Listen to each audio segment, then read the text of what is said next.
Long before the Sahara became a desert, early North African societies left traces that hint at the deep ancestry of the Amazigh world. Across valleys that are now barren, communities once moved through grasslands, lakes, and rivers, shaping a landscape far different from the North Africa we know today. The early Holocene marked a transformative period in the prehistory of North Africa. After the last glacial maximum receded, roughly between 10,000 and 5,000 BCE, the region entered what climatologists call the African humid period.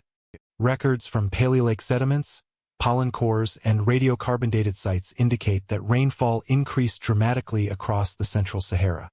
This shift produced broad grasslands, savannas, and lake systems that supported both human and animal populations. Archaeologists identify several cultural traditions during these millennia, but the Capsian culture, centered in modern Tunisia and eastern Algeria, is among the most important for understanding deep population continuity in the Maghreb. Capsian sites display a distinctive microlithic toolkit. Excavated assemblages typically include backed bladelets, scrapers, burins, and geometric microliths, often fashioned from high-quality flint. These artifacts suggest specialized hunting strategies targeting savanna fauna, including gazelle and small ungulates. Shell middens, or escargoteers, form an especially recognizable feature of Capsian settlements.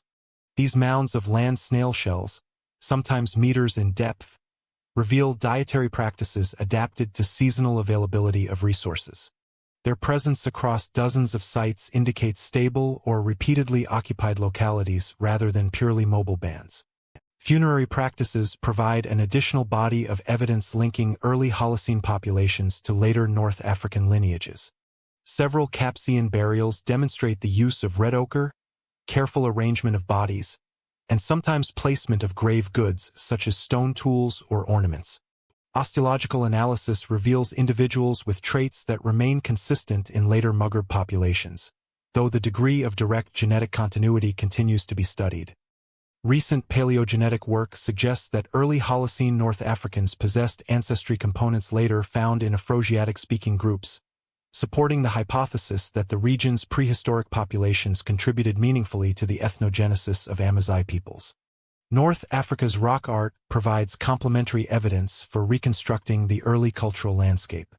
The extensive panels at Tassili Eniger in southeastern Algeria represent one of the richest prehistoric archives on the continent. Early phases, often called the Round Head period, date broadly to the early and mid-Holocene. These paintings depict human figures with elaborate bodily forms, ritual scenes, and wild fauna that correspond to a more humid ecosystem. Their scale and stylistic sophistication suggest structured symbolic systems and possible ritual functions. Importantly, while direct cultural connections between these artists and later Amazigh groups cannot be assumed, the continuity of habitation across the Sahara points to long-term demographic persistence. Environmental data confirm that the Sahara's humid interval was not uniform.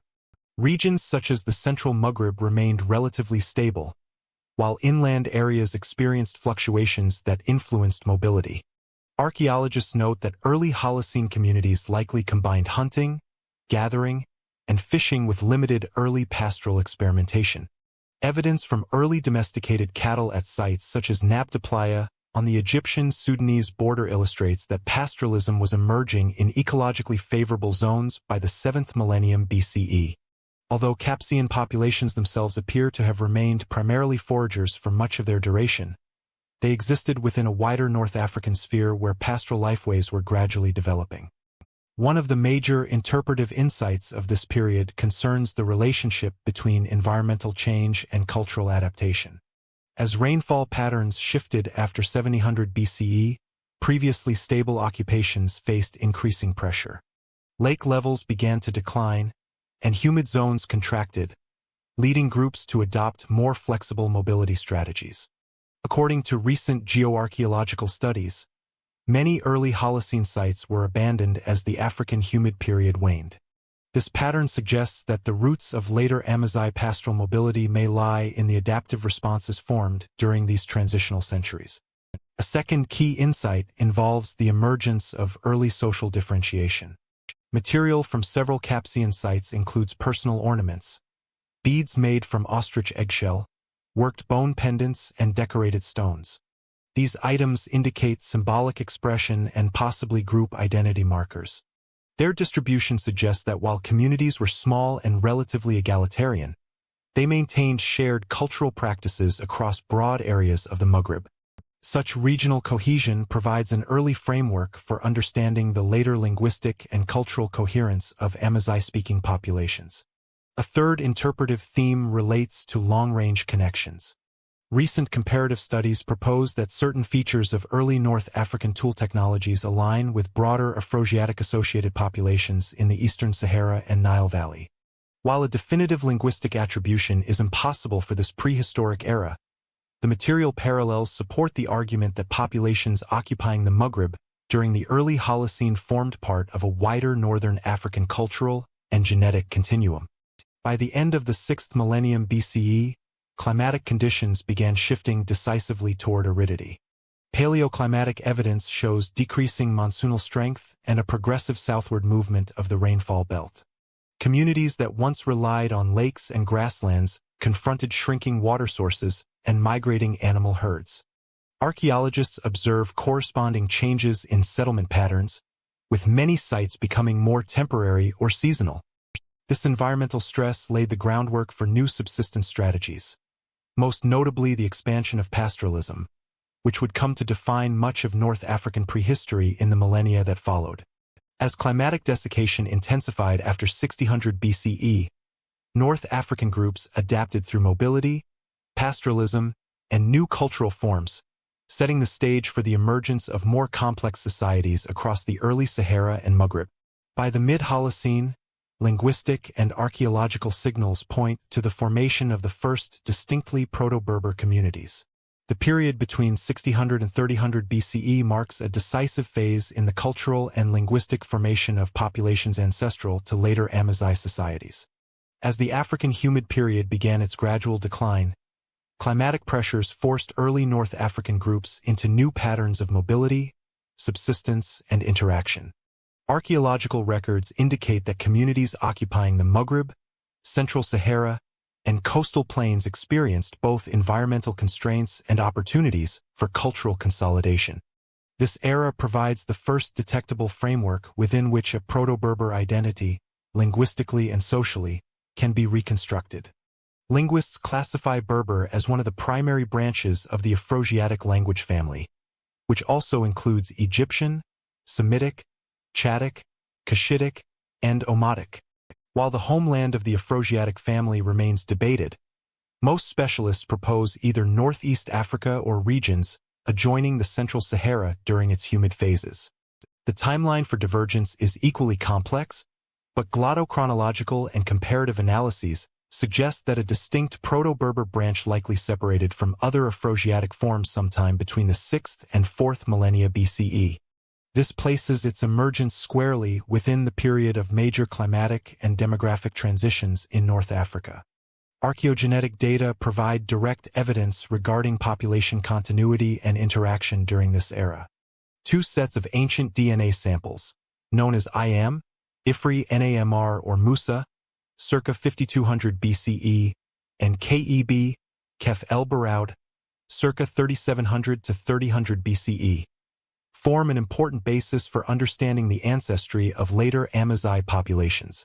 IAM individuals display strong genetic continuity with earlier Maghrebi foragers, linking them to a population rooted in North Africa since at least the Upper Paleolithic. Conversely, KEB samples show admixture with groups associated with early farming populations from the Near East. This admixture pattern aligns with archaeological evidence that early agricultural and pastoral technologies spread gradually across the Maghreb, facilitated by contact rather than mass migration. The combination of genetic continuity and limited exogenous influence supports the view that Proto-Berber emerged through local development reinforced by selective cultural exchanges. Pastoralism became increasingly central to North African society during this period. Faunal remains from mid-Holocene sites show domesticated cattle, sheep, and goats present across the Sahara and Maghreb well before 4000 BCE. Stable isotope analyses indicate seasonal mobility patterns, with herding groups exploiting grazing zones that fluctuated with the monsoon cycle. This mobile pastoralism shaped social organization, encouraging flexible kin groups, distributed leadership, and territorial markers, patterns that would later characterize many Amazigh tribes. Linguistic reconstruction reinforces this interpretation. Proto-Berber vocabulary contains terms associated with cattle herding, dairy production, and transport, suggesting that pastoralism had become fundamental to daily life by the time the language was fully differentiated. Material culture from this era provides additional clues regarding emerging cultural identities. Pottery styles became increasingly regionally distinct, particularly between the central Maghreb, the Saharan massifs, and the Atlantic coast. Decorative motifs, including incised geometric patterns and chord impressions, demonstrate continuity across neighboring zones, yet also indicate localized innovations. These stylistic differences point to communities maintaining regular contact while gradually forming separate cultural spheres. The spread of pottery making itself reflects technological diffusion likely tied to earlier Near Eastern and Nile Valley influences, though adapted to local needs. Burial architecture underwent comparable development. The rise of tumulus burials, stone or earthen mounds covering individual or collective interments, signals a shift toward more formalized expressions of identity and lineage. Sites across Algeria, Morocco, and Libya show tumuli ranging from small cairns to large, deliberately engineered structures. Radiocarbon dates place many of these monuments within the mid to late Holocene. These forms reflect increasing social differentiation, as not all individuals received such burials. They also mark the earliest expression of architectural traditions later seen in Amazigh funerary monuments, including the Bazina and the Medresin-style royal structures of the early Numidian period. A central interpretive insight of this period is that Proto-Berber identity formed not through sudden change but through cumulative, geographically broad processes. The combination of early Maghrebi ancestry, selective admixture, and shared economic strategies created a demographic landscape characterized by both diversity and coherence. Communities were not isolated. They were part of a network stretching from the Atlantic coast to the central Sahara, linked through pastoral routes, exchange of goods, and shared cultural symbols. A second key observation concerns linguistic inference. Without written records from this era, scholars rely on reconstructed Proto-Berber vocabulary to infer aspects of social life. Terms associated with metalworking appear limited or absent, consistent with the archaeological fact that metallurgy had not yet spread widely into the Maghreb. By contrast, vocabulary related to pastoralism and environmental features is well represented, indicating that herding and ecological knowledge formed core components of Proto-Berber speech. This linguistic evidence aligns closely with archaeological findings, reinforcing the credibility of reconstructions for this early stage. A third interpretive point involves the broader Afroasiatic context. Comparative linguistics suggests that while Proto-Berber diverged early, it maintains structural parallels with other Afroasiatic branches, including emphatic consonants, gender distinction, and certain verb patterns. These parallels indicate long-term contact or shared inheritance within a larger macro-regional linguistic area spanning the Sahara and Northeast Africa. Such connections underscore the significance of North Africa as a major zone of linguistic development rather than a peripheral region. By the late 4th millennium BCE, environmental conditions across the Sahara deteriorated sharply. The once green corridor increasingly fragmented into isolated oases and marginal grazing areas. Archaeological surveys reveal reduced occupation of central Saharan zones and a gradual northward shift of populations toward the Maghreb, the Mediterranean coast, and the Nile Valley. This movement intensified interactions among groups already speaking early Berber dialects, reinforcing linguistic cohesion. Social networks that had once stretched across the interior now concentrated in more sustainable ecological niches, setting the stage for larger tribal groupings and more complex community structures. As communities consolidated across the Maghreb, the first recognizable tribal federations began to appear in external Egyptian and Greek sources, marking the transition from prehistoric development to proto-historical identity. When Egypt carved its earliest records into stone, it also recorded the first identifiable ancestors of the Amazigh. The period between 3000 and 1000 BCE marks the appearance of early Amazigh-related populations in written history. Egyptian inscriptions from the Old Kingdom onward reference several groups inhabiting the western desert regions, including the Chemahu, Tehinu, and later the Meshwesh and Libu. These names represent some of the earliest historically attested communities in North Africa outside the Nile Valley. Although terminology varied across dynasties, the Egyptians consistently described these Western groups as pastoral, mobile, and organized under chieftains who controlled small but influential confederations. The earliest mention of Libyan groups appears in Old Kingdom sources. Reliefs from Sahur's mortuary complex, dated to the 5th dynasty, circa 2490 BCE, depict delegates or captives from the Tehinu, identifiable through distinctive hairstyles, feathered headdresses, and patterned garments. Egyptian accounts describe these Western peoples both as trading partners and as occasional raiders operating along the Nile Delta's vulnerable western frontier. While Egyptian texts inevitably frame these interactions from a Nile-centric perspective, they nevertheless confirm the presence of organized societies in the eastern Maghreb and western desert by the 3rd millennium BCE. During the Middle Kingdom, references to Chemahu and other Libyan groups appear more regularly.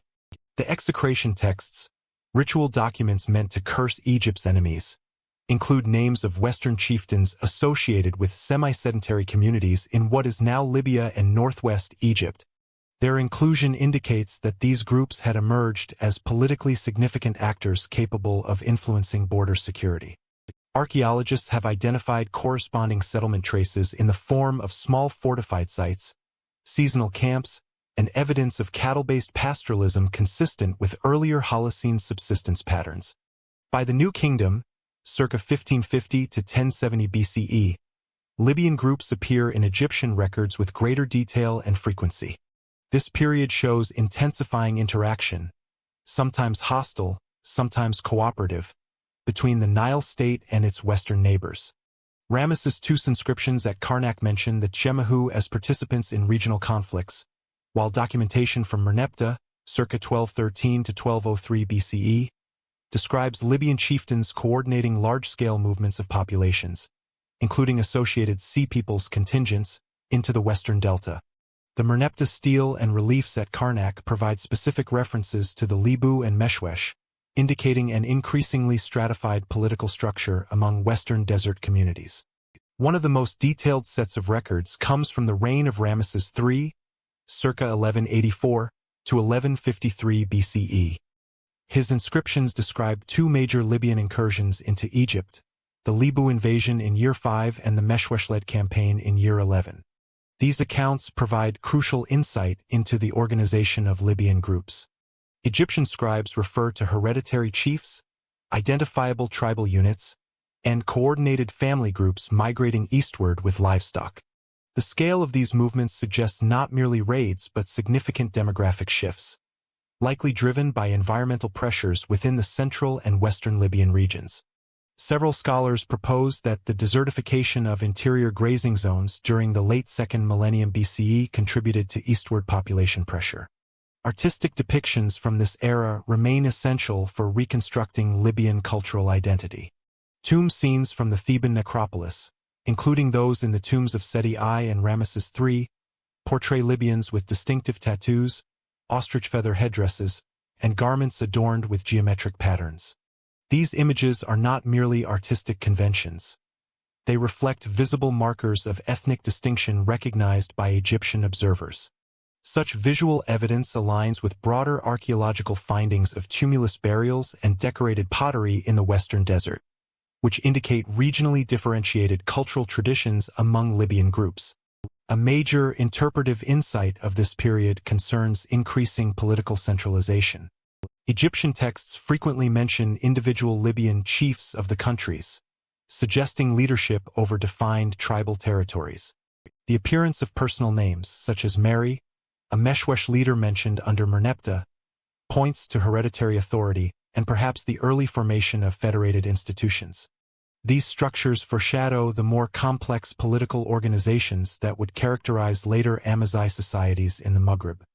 A second insight relates to military integration. From the late New Kingdom onward, Libyans appear not only as adversaries but also as recruits within the Egyptian army. Records from the 20th dynasty indicate that Meshwesh warriors served as mercenaries and police auxiliaries in the Delta region.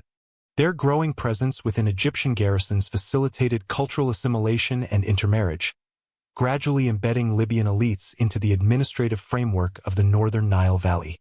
The Late Bronze Age witnessed significant migrations across the Mediterranean and North Africa, and Libyan groups formed part of these broader movements.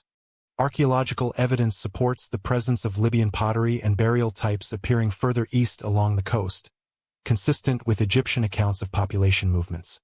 By the late 2nd millennium BCE, Libyan communities were well established throughout the Western Delta, increasingly integrated into Egypt's local economy and political landscape. This integration had long-term consequences. By the early 1st millennium BCE, descendants of these Libyan groups rose to positions of high authority within Egypt's shifting political order. The Third Intermediate Period, c. 1069 to 664 BCE, saw the emergence of Libyan dynasties, most notably the 22nd dynasty, founded by Shoshenq I. These rulers, with ancestral ties to Meshwesh lineages, governed extensive territories in Lower Egypt and played influential roles in regional politics. Their ascent demonstrates the degree to which Libyan populations had become embedded within the state, transforming from frontier pastoralists into central political actors. The appearance of Libyan groups in Egyptian inscriptions marks their formal entry into recorded history. While the written sources are primarily external and interpret events through Egyptian priorities, the combination of textual, artistic, and archaeological evidence provides a coherent picture of developing Amazigh identities. These early references reveal societies characterized by mobility, pastoralism, and increasingly complex political organization, a combination of traits that would define many Amazigh cultures in the millennia to come. As Mediterranean trade intensified in the 1st millennium BCE, Amazigh societies consolidated into states recognizable to Greek and Roman observers, initiating the next phase of North African political development. By the opening of the 1st millennium BCE, the Amazigh-speaking populations of North Africa had developed identifiable political structures that appear clearly in Egyptian, Near Eastern, and later classical accounts. Among these communities, the Libu and Meshwesh are the best documented, both because of their close geographic position to the Nile Valley and because their leaders interacted frequently with Egyptian state authorities. The political evolution of these groups illustrates the transition from loosely organized pastoral tribes to hereditary chieftaincies capable of sustained influence beyond the Western Desert. Egyptian sources from the Third Intermediate Period provide the earliest systematic information about these Amazigh confederations. Following the turbulent end of the New Kingdom, large groups of Libyan-descended families were already well established in the Western Delta. Their presence derived from multiple centuries of intermittent migration, seasonal movement, and settlement during periods of political instability in Egypt. The Libu and Meshwesh, originally operating as mobile pastoralist groups along the coastal and subcoastal belt, gradually consolidated into larger tribal units under influential chieftains. These leaders, often described in Egyptian inscriptions as great chiefs, controlled land, managed tribute relationships, and commanded substantial military followings. Archaeological and textual evidence suggests that by c. 1000 BCE, these Libyan groups had adopted elements of Egyptian administrative culture while maintaining distinct Amazigh identities. Names, titles, and kinship terms preserved in genealogical inscriptions show the transmission of authority through hereditary lines, reflecting a move towards stable political institutions. At the same time, the material culture associated with these communities, particularly dress, ornamentation patterns, and distinctive tattoo markings, remained consistent with earlier desert traditions rather than fully assimilating into the dominant Nile Valley culture. This dual identity helped form the basis for later Libyan-led dynasties, which combined Amazigh lineage with Egyptian political legitimacy. The increasing integration of Amazigh groups into Egyptian military structures played a significant role in this political transformation. During the late New Kingdom, Libyans frequently appeared as mercenaries, auxiliaries, and garrison troops. Over time, entire contingents were settled on Egyptian land grants in exchange for service, forming semi-autonomous military communities. Their chieftains held positions that blurred the lines between foreign leadership and provincial administration. The 22nd dynasty, founded by Shoshenq I in the 10th century BCE, emerged directly from this context. As a descendant of Meshwesh chiefs, Shoshenq I utilized the networks of loyalty maintained within these tribal communities to assert authority across wide regions of Egypt. His reign marked the height of Libyan political influence, establishing a model in which Amazigh leaders governed within the Egyptian pharaonic framework. While the Libu and Meshwesh played a central role in the eastern portion of the Amazigh world, parallel developments occurred across the central and western Maghreb. In these regions, tribal confederations expanded their control over key ecological zones, pastoral corridors, upland grazing areas, and coastal plains capable of supporting mixed agriculture. The groups that classical authors would eventually identify as Numidians, Mauretanians, and Gaetulians had their roots in these early federations. Although detailed written records from this period are limited, archaeological surveys show increasing sedentism in certain regions, the growth of fortified hilltop sites, and the development of small-scale agricultural systems integrated with traditional pastoral mobility. These patterns indicate emerging socio-political hierarchies even before formal state structures appear in the Greek and Roman record. Economic interaction with external cultures accelerated these changes. The arrival of Phoenician traders along the North African coast introduced new forms of wealth accumulation, exchange networks, and political incentives. By the 9th and 8th centuries BCE, Phoenician settlements, initially seasonal trading posts, were established along the coastline from modern Tunisia to Morocco. These sites became focal points for commercial interaction between Amazigh communities and Mediterranean merchants. Local groups supplied livestock, grain, hides, and other commodities in return for metal goods, ceramics, and luxury items that held both practical and symbolic value. The sustained availability of trade goods strengthened the authority of local chieftains who controlled access to these exchanges, reinforcing hierarchical leadership structures within their confederations. The Phoenician presence also influenced territorial organization. As coastal trade intensified, Amazigh chieftains began to consolidate control over inland routes leading to these ports, coordinating the movement of herders and caravans. This process generated more formal political boundaries and contributed to the emergence of proto-urban centers. Though the archaeological record for this early period remains incomplete, evidence from settlement patterns suggests a gradual shift from dispersed tribal camps toward more permanent habitation sites associated with administrative or ceremonial functions. In the eastern Maghreb, interaction between Amazigh confederations and Egyptian authorities produced additional political complexity. Even after the decline of the Libyan dynasties in Egypt, descendants of Libyan settlers and local Amazigh groups retained influence in the western delta and adjacent territories. Their genealogical continuity provided a base for continued regional leadership during subsequent periods of fragmentation. Some of these communities maintained diplomatic contact with neighboring Amazigh polities further west, contributing to shared cultural features across the region, including linguistic continuity, similar weapon forms, and comparable burial traditions. By the 7th and 6th centuries BCE, the foundations of later Amazigh states were clearly visible. Numidian groups in particular displayed increasing political cohesion, as suggested by the emergence of identifiable ruling lineages in later Greek sources. Although these sources describe events slightly later than the period under discussion, the structures they record, monarchical authority, federated tribes, and territorial boundaries, did not appear suddenly. They developed from the earlier Libu, Meshwesh, and related confederations whose political adaptations had already produced durable institutions. This transitional era marks a significant shift in North African history. The Amazigh world of the early 1st millennium BCE was no longer characterized solely by mobile pastoralism or decentralized tribal organization. Instead, hereditary leadership, Military integration, economic networks, and increasing interaction with external powers laid the groundwork for the state formations that would dominate the central and western Maghreb during the classical period. As Phoenician influence expanded along the coast, the pressures and opportunities of Mediterranean commerce intensified these processes, setting the stage for the rise of Numidia, Mauretania, and other Amazigh kingdoms in the centuries to come. The arrival of Phoenician traders along the North African coast in the early 1st millennium BCE introduced new economic forces that reshaped the political landscape of Amazigh societies. Initially established as small commercial outposts, Phoenician settlements gradually developed into permanent colonies as trade intensified across the central and western Mediterranean.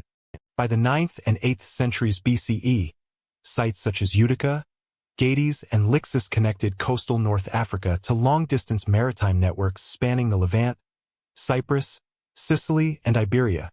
These early foundations set the stage for the rise of Carthage, which would become the dominant power in the western Mediterranean and a central driver of change within Amazigh territories. Carthage emerged in the late 9th or early 8th century BCE as one of many Phoenician colonies, but its strategic position between the central Mediterranean routes and the fertile plains of modern Tunisia allowed it to grow rapidly. Archaeological evidence indicates early engagement with local Amazigh communities, who supplied food, raw materials, and labor to the emerging city. As Carthage expanded into a major commercial and political center, these relationships deepened, linking interior pastoralists and agriculturalists to Mediterranean markets more consistently than ever before. Economic exchange formed the basis of early interaction between Carthage and Amazigh tribal groups. Carthaginian merchants sought grain, livestock, hides, metals, and resin products from the hinterlands. In return, Amazigh communities gained access to pottery, metalwork, textiles, and other manufactured goods that held both economic and symbolic value. These exchanges created new regional hierarchies as certain chieftains controlled trade routes and accumulated wealth. In some areas, the rise of Proto-Numidian elites can be traced to the strategic mediation of Punic commerce. Archaeological findings, including imported ceramics and Punic-style storage vessels found far inland, demonstrate the wide geographic reach of Carthaginian commercial influence during this period. One of the clearest archaeological indicators of Punic-Amazigh interaction is the site of Kirkuane on the Cap Bon Peninsula.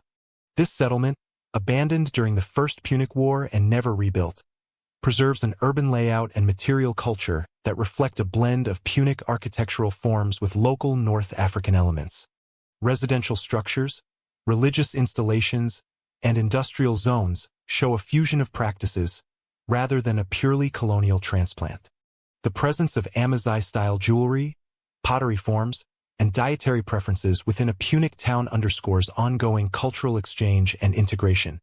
Similar evidence appears in rural and semi-urban sites across Tunisia, Algeria, and parts of Morocco, pointing to a complex network of interactions rather than unilateral colonization.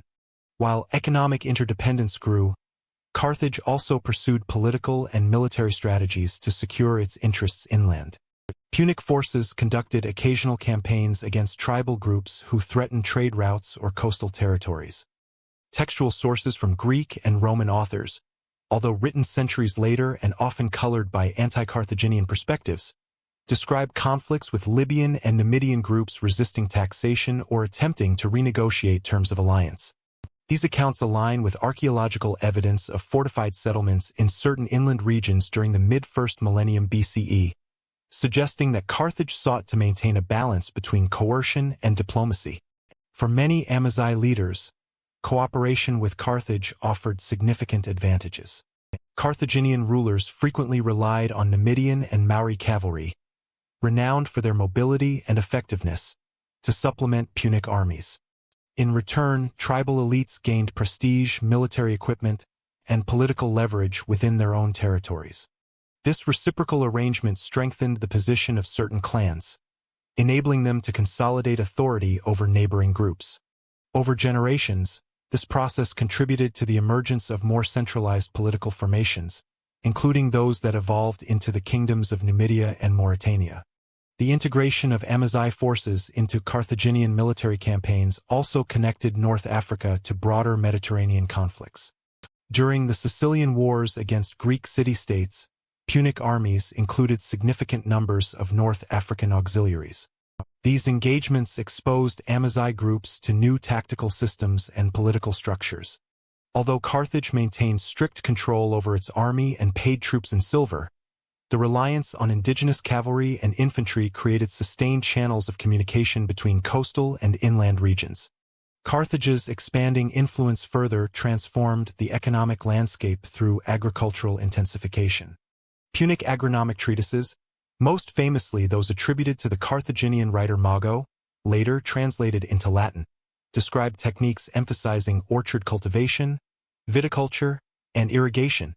While direct adoption of these methods inland is difficult to document, archaeological and environmental studies indicate increased cultivation in several regions of Numidia and the eastern Maghreb during this period.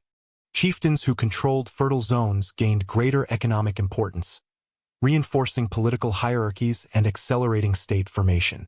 At the same time, tensions between Carthage and certain Amazigh groups periodically surfaced. Greek and Roman authors record episodes of heavy taxation imposed on Libyan communities under Carthaginian control. Although these accounts likely exaggerate for polemical effect, they reflect underlying conflicts over resource distribution and political authority. Some tribal groups resisted Punic demands, leading to localized uprisings or shifts in alliance patterns. Carthage responded with both military force and negotiated settlements, using diplomacy to maintain stability where direct rule was impractical. Despite such tensions, cultural and economic integration deepened across much of the region. The spread of Punic language, religious symbolism, and material culture did not eliminate Amazigh traditions. Instead, hybrid practices emerged. Religious dedications in Neo-Punic inscriptions sometimes combine local deities with Punic ritual forms. Burial practices display similar blending, with tumulus structures incorporating imported goods or adopting modified Punic elements. These patterns reveal a multifaceted interaction in which Amazigh groups engaged selectively with Punic influences while maintaining their own cultural frameworks.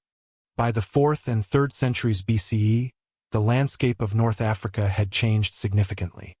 Carthage had become a dominant regional power, but Amazigh political consolidation was advancing in parallel. Proto-Numidian elites, strengthened by their role in Punic trade and military networks, controlled increasingly defined territories. Although still organized through federated clan structures, these leaders exercised authority that extended beyond traditional lineage groups. Their power was rooted in both indigenous social structures and the opportunities created by Carthaginian commercial expansion. This interplay of commerce, conflict, and cooperation laid the foundations for the first fully documented Amazigh kingdoms. As the Mediterranean world entered a new era of geopolitical competition in the 3rd century BCE, these emerging states would take on more formal political shape. Carthaginian influence provided the economic base, military experience, and administrative models that inland chieftains transformed into the institutions of Numidia, Mauretania, and related polities. By the 3rd century BCE, Amazigh political structures in the Maghreb evolved into recognizable monarchies, a development accelerated by the weakening of Carthaginian authority and the broader shifts in Mediterranean power dynamics. Two major Numidian groups, the Massiliae in the east and the Massicili in the west, emerged as the dominant tribal confederations. Their rulers expanded their authority beyond lineage networks, establishing centralized decision-making, stable territorial boundaries, and standing cavalry forces. These transformations marked the consolidation of the first Amazigh states whose internal organization and external diplomacy are clearly documented in Roman and Greek sources.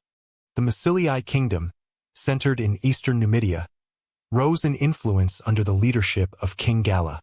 Classical sources describe him as a ruler commanding a disciplined cavalry and exercising authority across a broad swath of territory between the Auras Mountains and the Carthaginian frontier. His political strength relied on long-established pastoral networks, but he also implemented administrative structures that integrated agricultural communities, enabling more efficient collection of tribute and manpower.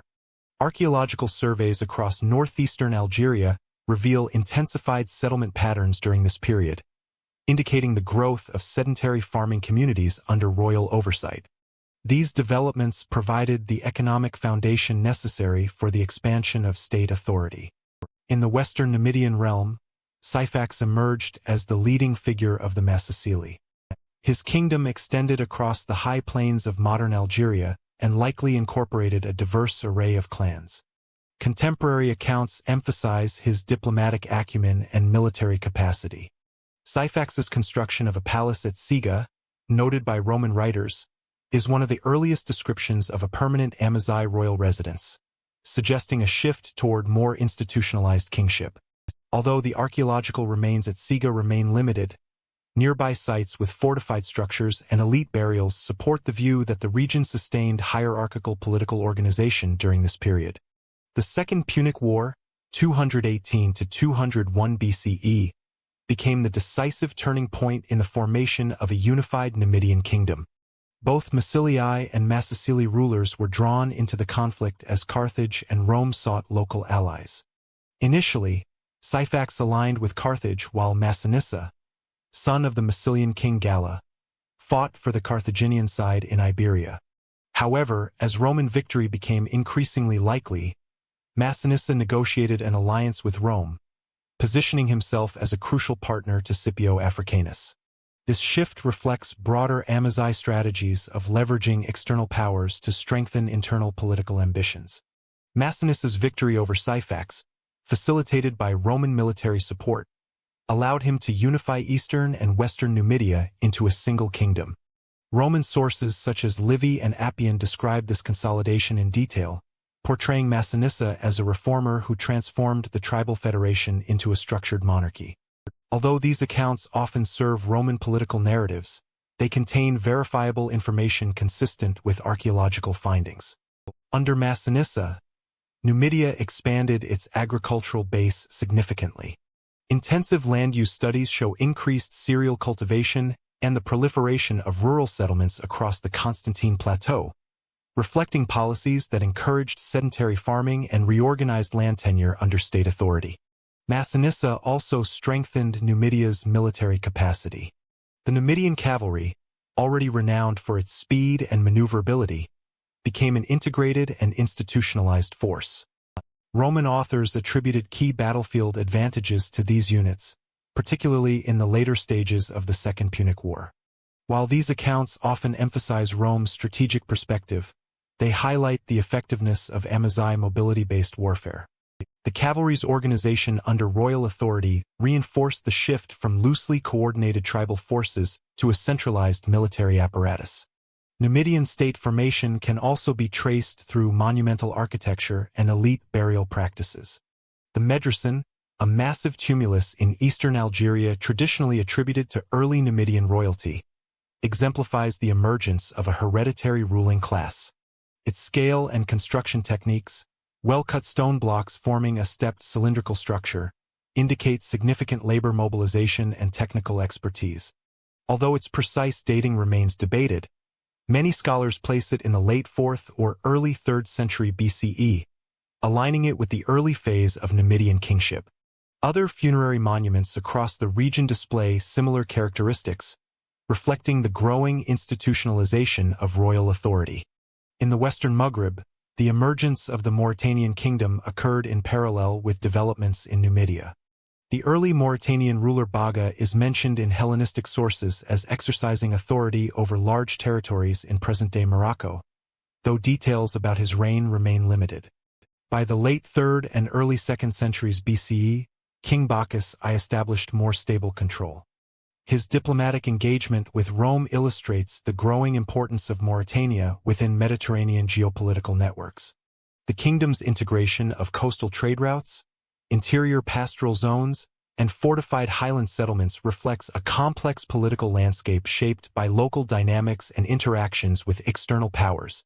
Archaeological evidence across northern Morocco reveals settlement expansion during this period, including hilltop sites with defensive structures suggesting increased territorial administration.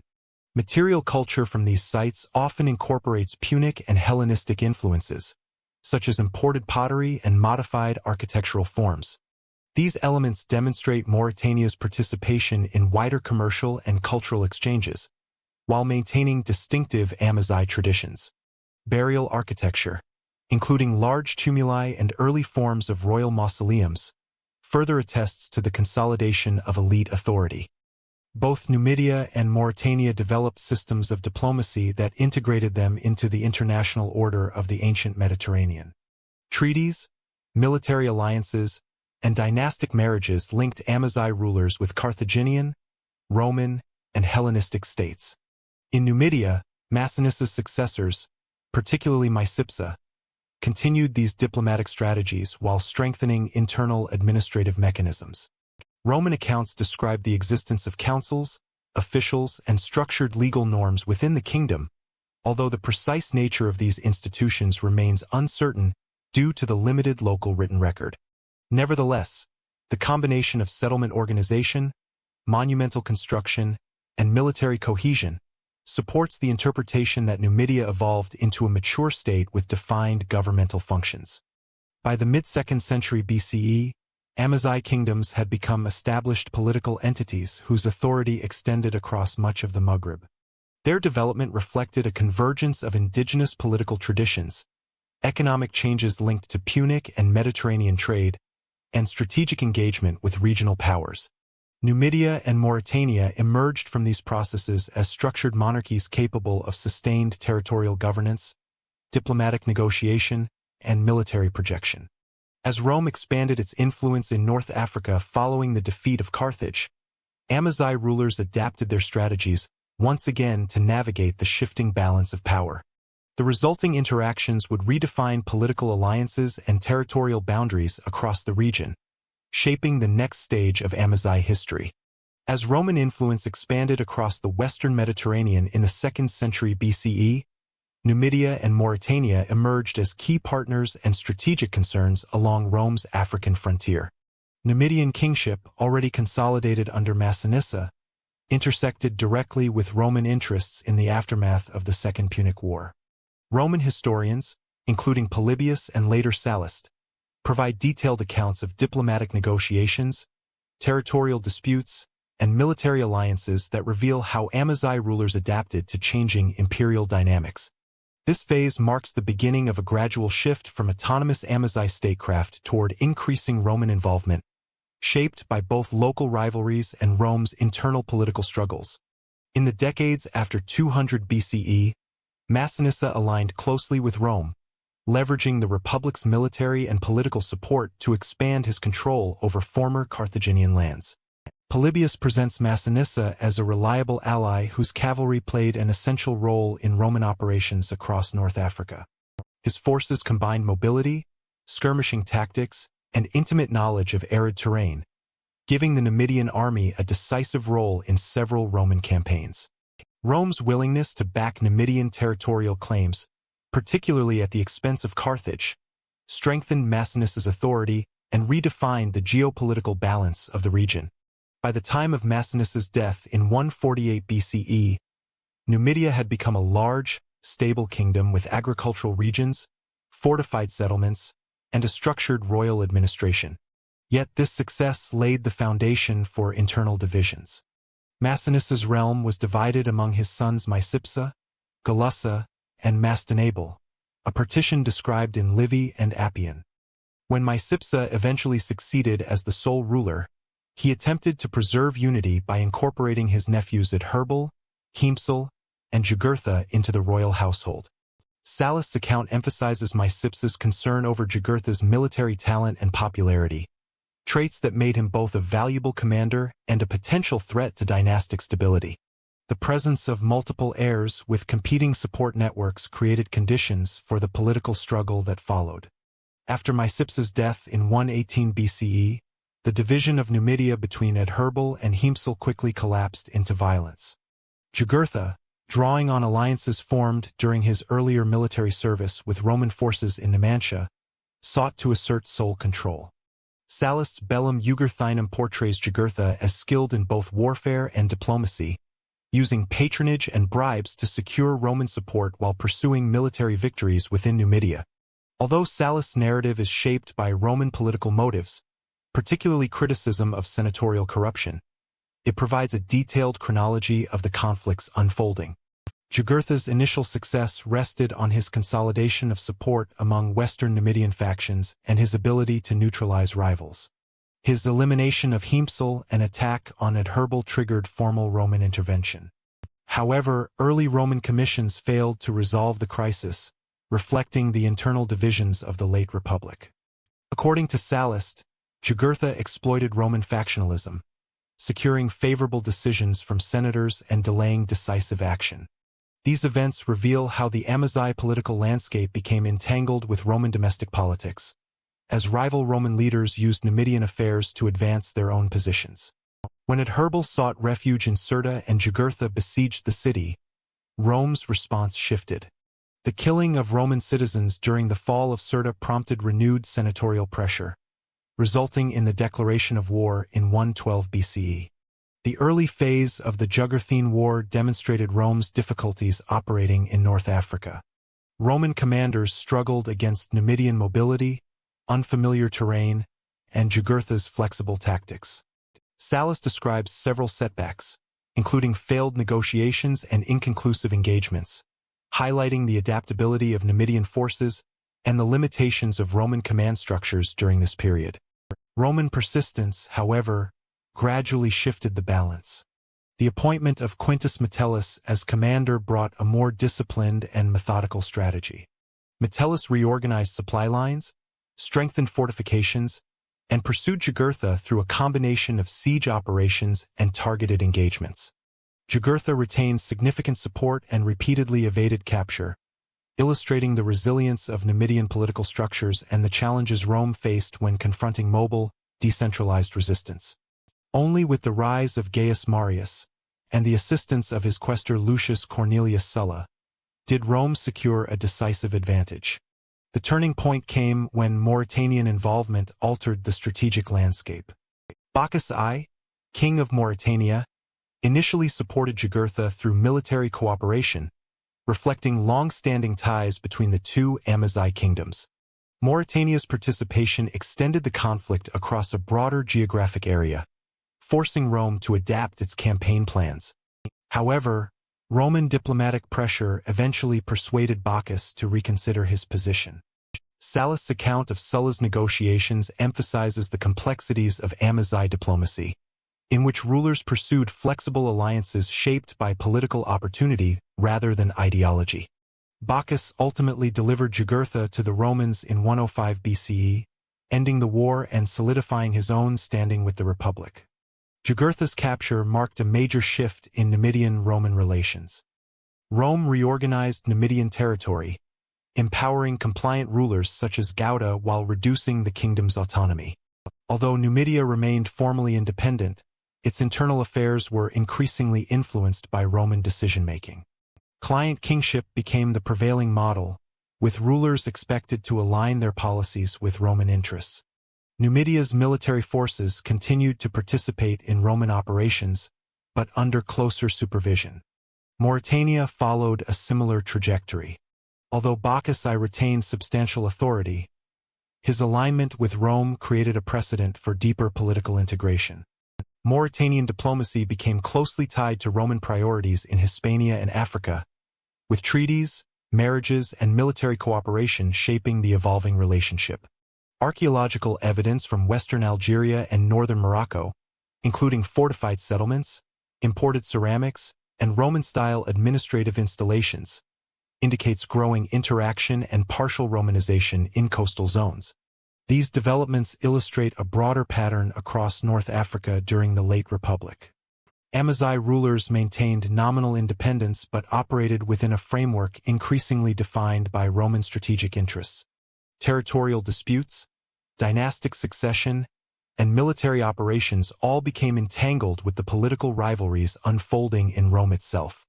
The late Republican instability, marked by the rise of Marius, Sulla, and later the civil wars, intensified this dynamic. Client kings were drawn into Roman conflicts, their fortunes shifting according to which Roman faction prevailed at any given moment. By the mid-1st century BCE, the cumulative effect of these interactions had reoriented Amazigh sovereignty. Numidia and Mauretania remained powerful, but their decision-making was limited by Roman oversight, advisory embassies, and military presence. The region became strategically indispensable to Rome, both as a supplier of cavalry and grain and as a buffer zone protecting the African provinces. This dependency set the stage for more direct Roman intervention during the final decades of the Republic, when territorial reorganization and civil war campaigns further weakened Amazigh autonomy.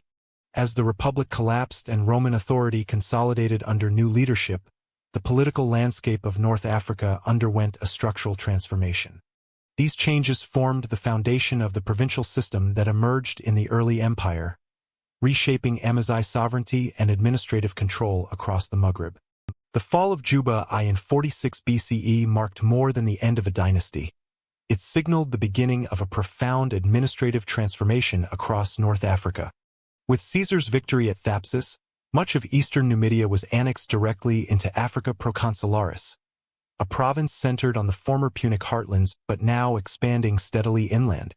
What followed was not an abrupt replacement of Amazigh life, but a long, intricate process of integration, negotiation, and selective adaptation that reshaped the region over nearly 2 centuries. Rome's earliest priorities were strategic and agricultural.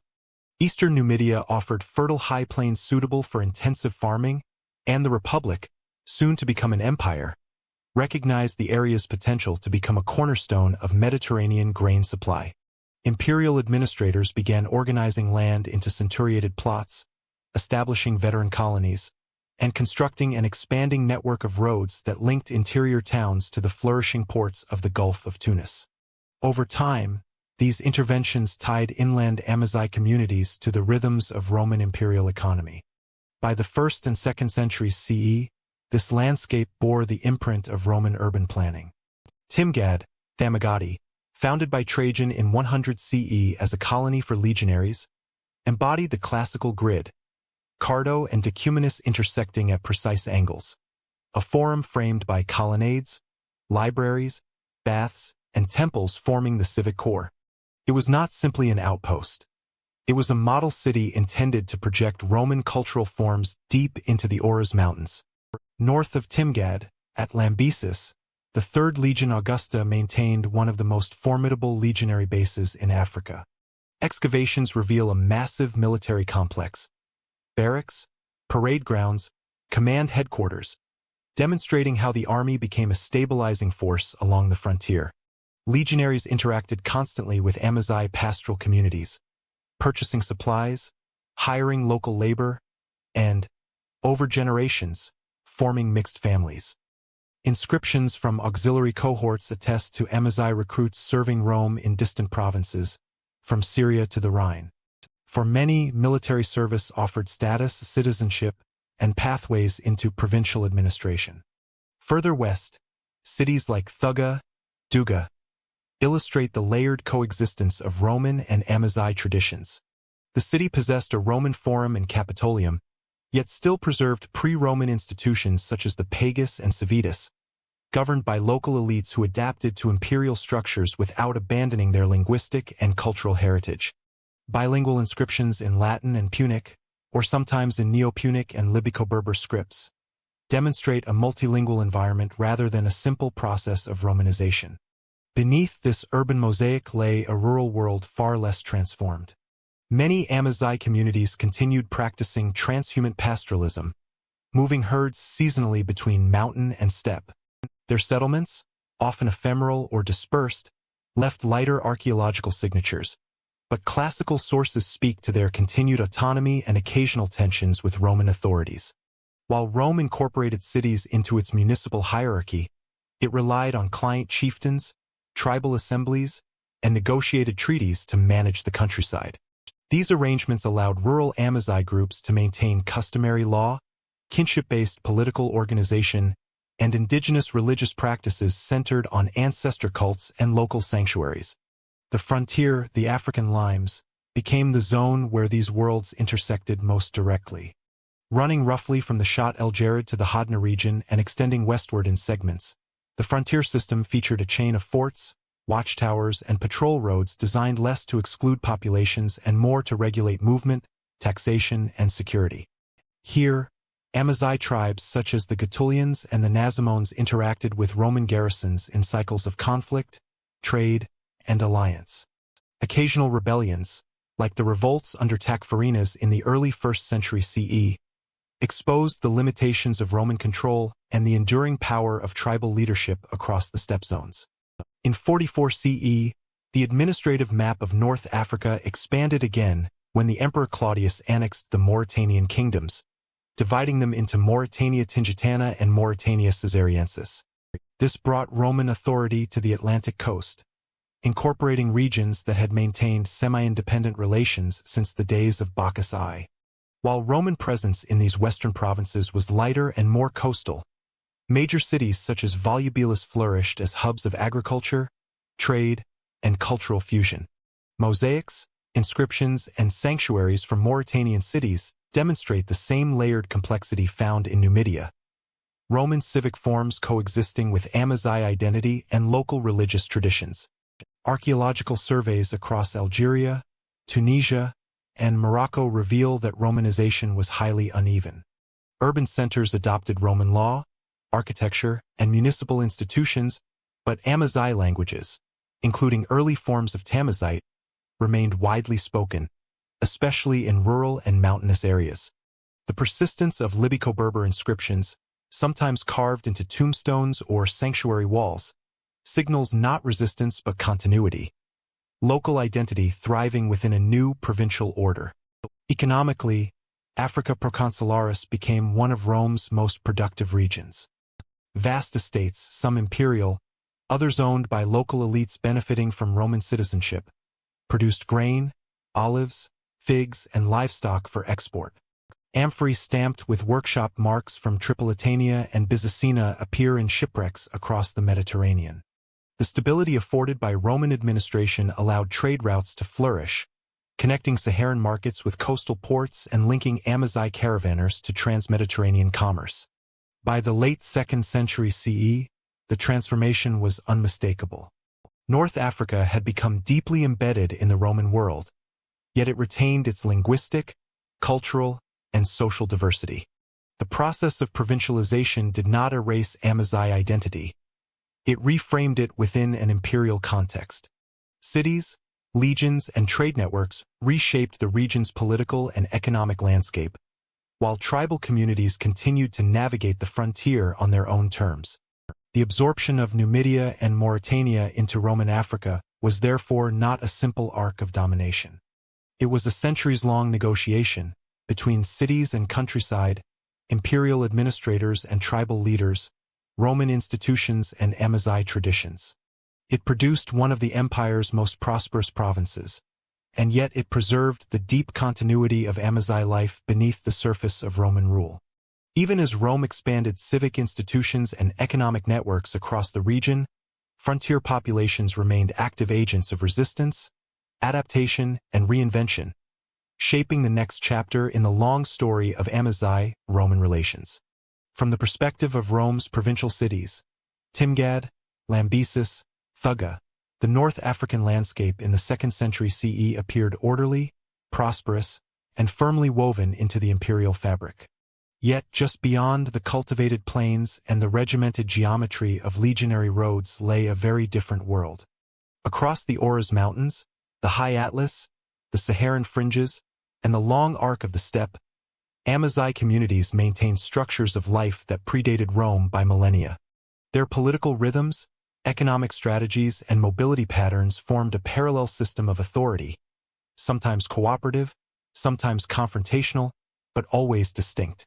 Classical writers and epigraphic evidence frequently reference groups such as the Getchali, Maori, and Bakwits, whose territories stretched far beyond the administrative reach of Roman provincial capitals. These communities were not nomadic in a simple sense. Many combined seasonal pastoralism with oasis agriculture, long-distance caravan trade, and localized forms of kingship or chieftainship. Their political units were often fluid, based on clan networks, alliances, and negotiated leadership rather than fixed territorial states. The Roman term limes, the frontier, did not denote a solid wall, but a zone of interaction. Forts, watchtowers, and patrol roads extended through portions of Numidia and Mauretania, yet these installations never fully enclosed the Amazigh interior. Instead, they acted as checkpoints, regulating trade, monitoring movement, and providing early warning against raids. For the Amazigh groups living beyond them, Roman presence formed one element among many, less significant than water sources, grazing patterns, seasonal rhythms, and intertribal alliances. Archaeological traces from this period reveal a frontier far more dynamic than the static categories of Roman and barbarian suggest. In the Auras and Kabyle ranges, fortified stone settlements, sometimes small citadels, sometimes clusters of hilltop houses, indicate communities that valued defensibility and lineage-based autonomy. Their architecture, with irregular layouts and thick masonry walls, contrasts sharply with the geometric planning of Roman cities. These upland settlements rarely contain imported luxury goods. Instead, they show continuity in pottery styles, lithic traditions, and agricultural tools. Even as the plains embraced Roman urbanism, the mountains maintained social landscapes shaped by long-standing Amazigh cultural practices. Further south, in the Saharan fringes, inscriptions carved in Libyco-Berber script mark routes, territorial boundaries, and tribal identities. Some are brief commemorations, others symbolic declarations of presence. Their geographic spread, from southern Algeria to western Libya, demonstrates the resilience of Amazigh literacy at a time when Latin dominated the bureaucratic centers. These inscriptions form a silent archive of communities who interacted with Rome on their own terms, acknowledging the empire when useful, resisting it when threatened, and ignoring it when irrelevant. The Roman military encountered these frontier societies most directly during moments of conflict. The Gaetulian uprisings of the 1st and early 2nd centuries CE, and the more expansive Moorish wars of the later 2nd century, revealed the limits of imperial control. Roman forces struggled against opponents who moved swiftly across open landscapes, understood the terrain intimately, and avoided pitched battles. Campaigns led by governors such as Cornelius Valens and Claudius Albinus achieved temporary victories, but they did not impose lasting authority. Even triumphal inscriptions boast of pacification but never of complete conquest, an acknowledgement of the stubborn autonomy that defined the frontier. Yet conflict was only one mode of interaction. Trade routes stitched together the Sahara, the steppe, and the Mediterranean coast. Amazigh caravans connected Roman markets to Garamantian hubs deep in the Fezzan, facilitating the movement of salt, gold, textiles, and enslaved individuals. The Garamantes themselves, another powerful desert polity, maintained irrigation systems, fortified towns, and relations with both Mediterranean and sub-Saharan communities. Their link to Amazigh tribes on the Roman frontier helped sustain a commercial ecosystem largely beyond imperial regulation. Rome could encourage, tax, or attempt to monitor this trade, but it could not control its full extent. In many areas, the frontier was permeable not only to goods but to identities. Some Amazigh leaders entered Roman service, commanding auxiliary units in exchange for stipends, status, or citizenship. Inscriptions from Mauretania Tingitana and Caesariensis record the names of Baquit and Mauri chiefs recognized by Roman governors as reguli or principes gentium. These titles did not indicate subordination so much as diplomatic accommodation. Rome acknowledged local authority where direct rule was impractical. In return, these leaders mediated between imperial interests and tribal autonomy. Religious life also reveals the complexity of this interaction. While Roman cities built temples to Jupiter, Saturn, and local syncretic deities, frontier communities often continued ancestral practices tied to mountains, springs, and tombs. Votive offerings found in remote areas, simple stone stelae, libation cups, animal figurines, reflect a cosmology centered on lineage, landscape, and protective spirits. Some Amazigh groups adopted aspects of Roman religion, but always filtered through local symbolism. The frontier was not a zone of Romanization, but of selective exchange. Despite the enduring autonomy of these communities, the 2nd century CE brought increasing pressures. Urban expansion into fertile plains limited grazing routes, while new administrative boundaries attempted to impose clearer lines between civitas territories and tribal lands. The presence of the 3rd Legion Augusta in Numidia, with its extensive patrol networks, created a more visible military footprint than in earlier centuries. Yet even these shifts did not fundamentally alter the core patterns of Amazigh mobility and self-governance. The 3rd century CE, however, marked a turning point. As the Roman Empire entered a period of internal crisis, marked by rapid imperial successions, frontier warfare, and economic instability, its ability to manage North Africa weakened. Garrison lines thinned, tax burdens increased, and provincial governors struggled to maintain order. For frontier communities, this weakening of authority created new opportunities. Some expanded their influence into former Roman buffer zones. Others negotiated from positions of greater strength, demanding concessions in exchange for peace or military support. The once rigid boundary between Roman and Amazigh domains became increasingly fluid. By the late 3rd century, Rome's presence in the interior was more symbolic than structural. Cities remained prosperous, but their hinterlands were no longer tightly integrated. Tribal confederations grew in political weight, forming the foundations of later late antique Amazigh kingdoms. What had once been semi-autonomous frontier societies were evolving into regional powers capable of shaping wider North African history. Through these centuries, the essential fact remained. Roman authority and Amazigh autonomy coexisted, overlapped, and sometimes collided, but neither fully displaced the other. The empire's urban centers showcased monumental architecture, Latin administration, and Mediterranean commerce. Yet beyond those centers, Amazigh communities continued shaping their landscapes through mobility, kinship, and long-distance networks. Their autonomy was not passive survival, it was an active choice, sustained by geography, culture, and political strategy. As Roman control weakened further in the 3rd and 4th centuries, these frontier societies would not merely endure. They would transform, laying the groundwork for new political orders and new religious landscapes across North Africa. By the early 3rd century CE, North Africa had become one of the most active centers of Christian development within the Roman Empire. Urban centers such as Carthage, Hippo Regius, and Cirta hosted dense Christian communities organized under episcopal hierarchies, while theological discourse increasingly intersected with civic life and imperial policy. The prolific writings of figures such as Tertullian, c.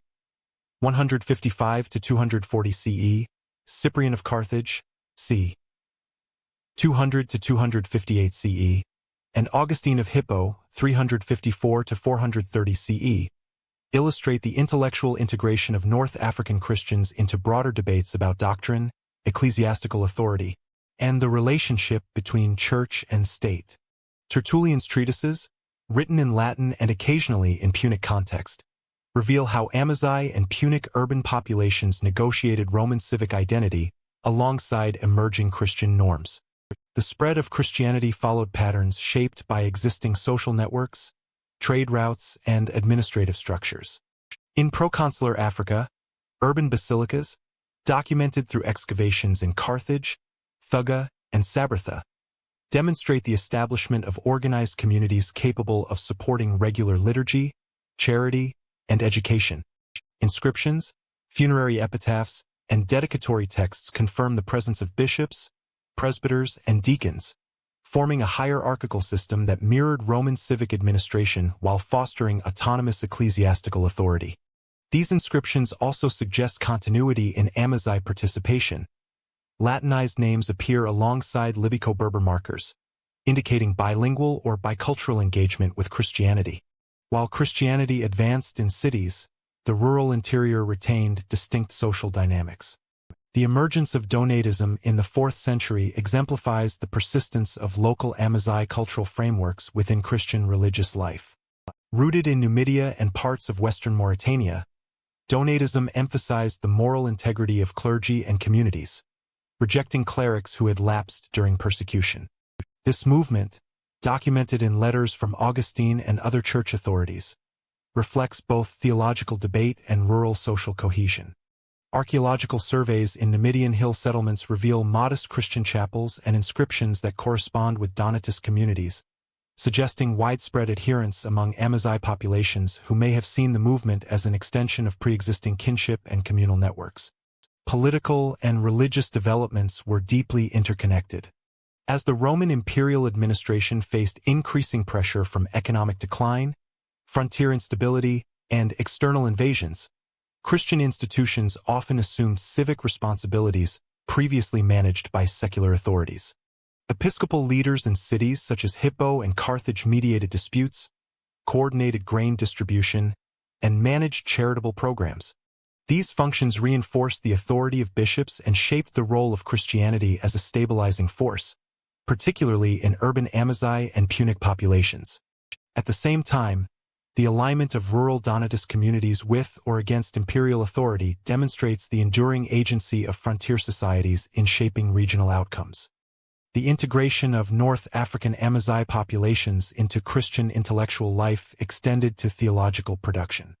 Augustine's writings, particularly the Confessions and City of God, draw on experiences and disputes across Numidia and Mauretania, including engagement with Donatist arguments and the negotiation of loyalty within Roman civic structures. His commentary on moral responsibility, ecclesiastical authority, and the tension between urban centers and rural communities highlights the layered complexity of North African Christianity and its intersection with Amazigh social structures. Similarly, Cyprian's letters reveal coordination across multiple dioceses, reflecting both administrative sophistication and the continuing significance of Amazigh and Punic communities in sustaining ecclesiastical networks. Material culture further documents the depth of Christianization. Excavated basilicas, funerary stelae, and mosaics in sites such as Thamagati, Timgad, and Lambesis show both architectural Romanization and localized adaptation. Some rural chapels incorporated traditional Amazigh construction techniques, such as stone masonry without mortar, blending Roman basilica forms with indigenous design. Funerary inscriptions from these regions frequently combine Latin formulas with Libico-Berber epigraphy, signaling continuity of Amazigh identity alongside religious adherence. These artifacts provide concrete evidence that Christianity did not erase pre-existing cultural frameworks but instead coexisted and interacted with them. The period also illustrates the uneven penetration of Christianity across the Maghreb. Coastal cities were densely organized, economically integrated, and politically active, while interior highlands and desert margins retained autonomous structures. Roman political oversight increasingly receded from these areas, particularly as administrative focus shifted toward the eastern Mediterranean and the defense of frontiers against Germanic and Eastern threats. This environment allowed rural Amazigh populations to maintain traditional practices, occasionally adopting Christian identities selectively or in combination with local belief systems. By the early 5th century, North African Christianity was both influential and internally divided. Urban episcopal networks provided intellectual leadership, coordinated relations with the broader Roman Church, and mediated local governance, while rural Amazigh communities retained a measure of autonomy through movements like Donatism.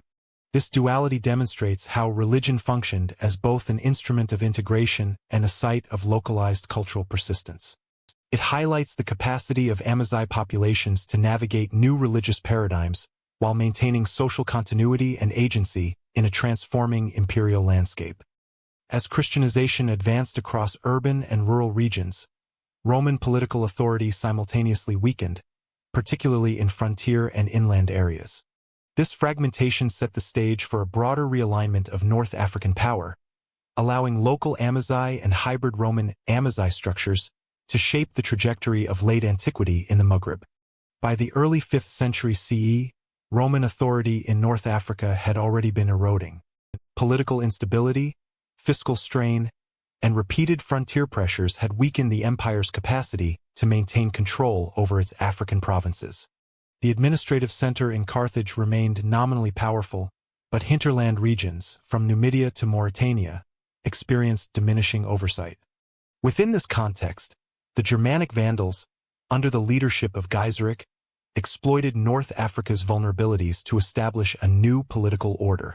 In 429 CE, a Vandal force of approximately 80,000 crossed from Hispania into North Africa. The speed of their advance surprised Roman officials and local populations alike. Carthage, the economic heart of the province, fell in 439 CE after a prolonged siege, establishing the Vandals as the dominant power in the region. The conquest did not result in uniform administration. Instead, Vandal authority rested on fortified urban centers, naval dominance along the Mediterranean, and negotiated arrangements with local populations, including the Amazigh tribes of Numidia and the western Mauretania. Sources such as Procopius describe a network of treaties and alliances in which tribal leaders could maintain autonomy in exchange for military support or tribute. The Vandal occupation reshaped North African landholding and economic structures. Roman estates, often large villa systems supplying grain and olive oil for Mediterranean export, were redistributed.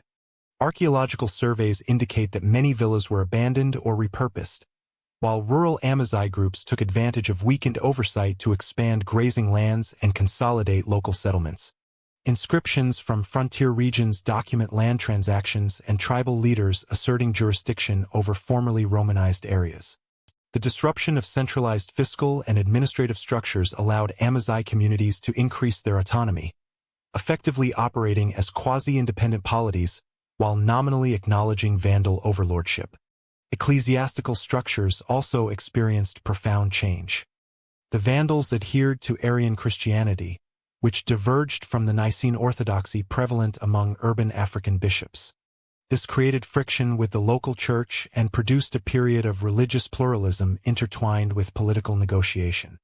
Episcopal records indicate that some Amazigh bishops leveraged the Vandal presence to resist urban ecclesiastical control, while others sought accommodation for the protection of their communities. Donatist and Nicene Christians both adjusted to this new environment, often maintaining rural congregations outside the reach of urban centers controlled by Vandal authorities. Archaeological evidence, including modified basilicas and inscriptions, demonstrates selective continuity. Christian worship persisted even amid political upheaval, though institutions and hierarchies were frequently disrupted. Military and political interactions between the Vandals and Amazigh tribes were complex. Frontier tribes, including the Bakwits, Getchali, and Maori, maintained mobility and local authority, periodically cooperating with or resisting Vandal expeditions. In some cases, Amazigh leaders provided auxiliary forces for Vandal campaigns against coastal cities or rival tribes, capitalizing on their knowledge of terrain and regional logistics. In others, they exploited Vandal preoccupation with the Mediterranean and Sicily to expand territorial influence in the interior. Archaeological remains of hilltop forts and desert encampments from this period indicate active Amazigh fortification and strategic positioning, reflecting the persistence of local autonomy despite the nominal supremacy of Carthage. Economically, the Vandal occupation reoriented trade networks rather than dismantling them entirely. Mediterranean commerce continued, though under stricter Vandal control of ports. Rural Amazigh communities, however, increasingly relied on trans-Saharan trade routes to maintain access to goods and to negotiate relationships with both coastal centers and Saharan polities, such as the Garamantes. Material evidence, including imported amphorae, coin hoards, and caravan infrastructure, demonstrates a hybrid economy in which Amazigh mobility and Roman urban supply systems intersected under the constraints imposed by Vandal political structures. The Vandals' control was neither comprehensive nor permanent. Their authority concentrated on Carthage, Hippo, and key coastal centers, leaving the highlands and desert margins lightly policed. This allowed Amazigh groups to preserve self-governance, continue pastoral cycles, and assert political agency in local matters. Contemporary accounts suggest a pragmatic approach. Vandals tolerated a degree of independence in exchange for security commitments, tribute, and alignment during military campaigns. This balance of power created a patchwork of overlapping authorities: Vandal kings, urban bishops, and Amazigh tribal leaders, all negotiating influence across the former Roman landscape. By the early 6th century, this fragmentation became increasingly pronounced. Vandal control faced internal divisions, economic difficulties, and challenges from Byzantium.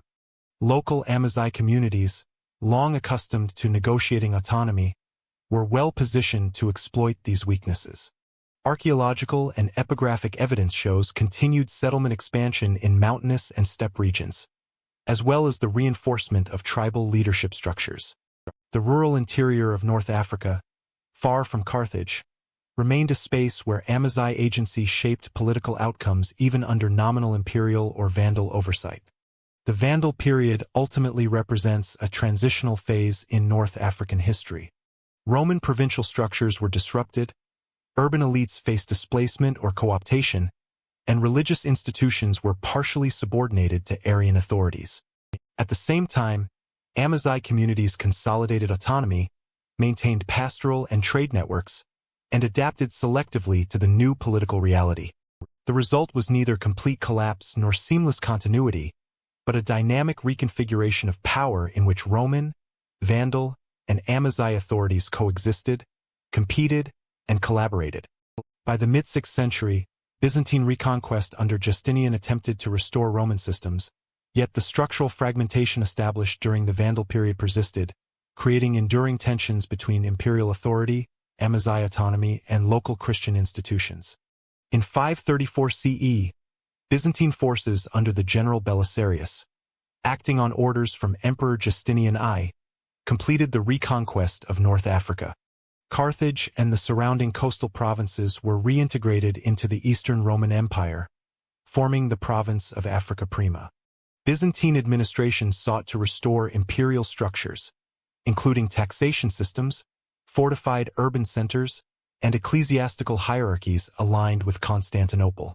Military garrisons were established in strategic locations such as Carthage, Hippo, Hadramedum, and Thuga, while roads and maritime supply lines facilitated control of the coastal plain.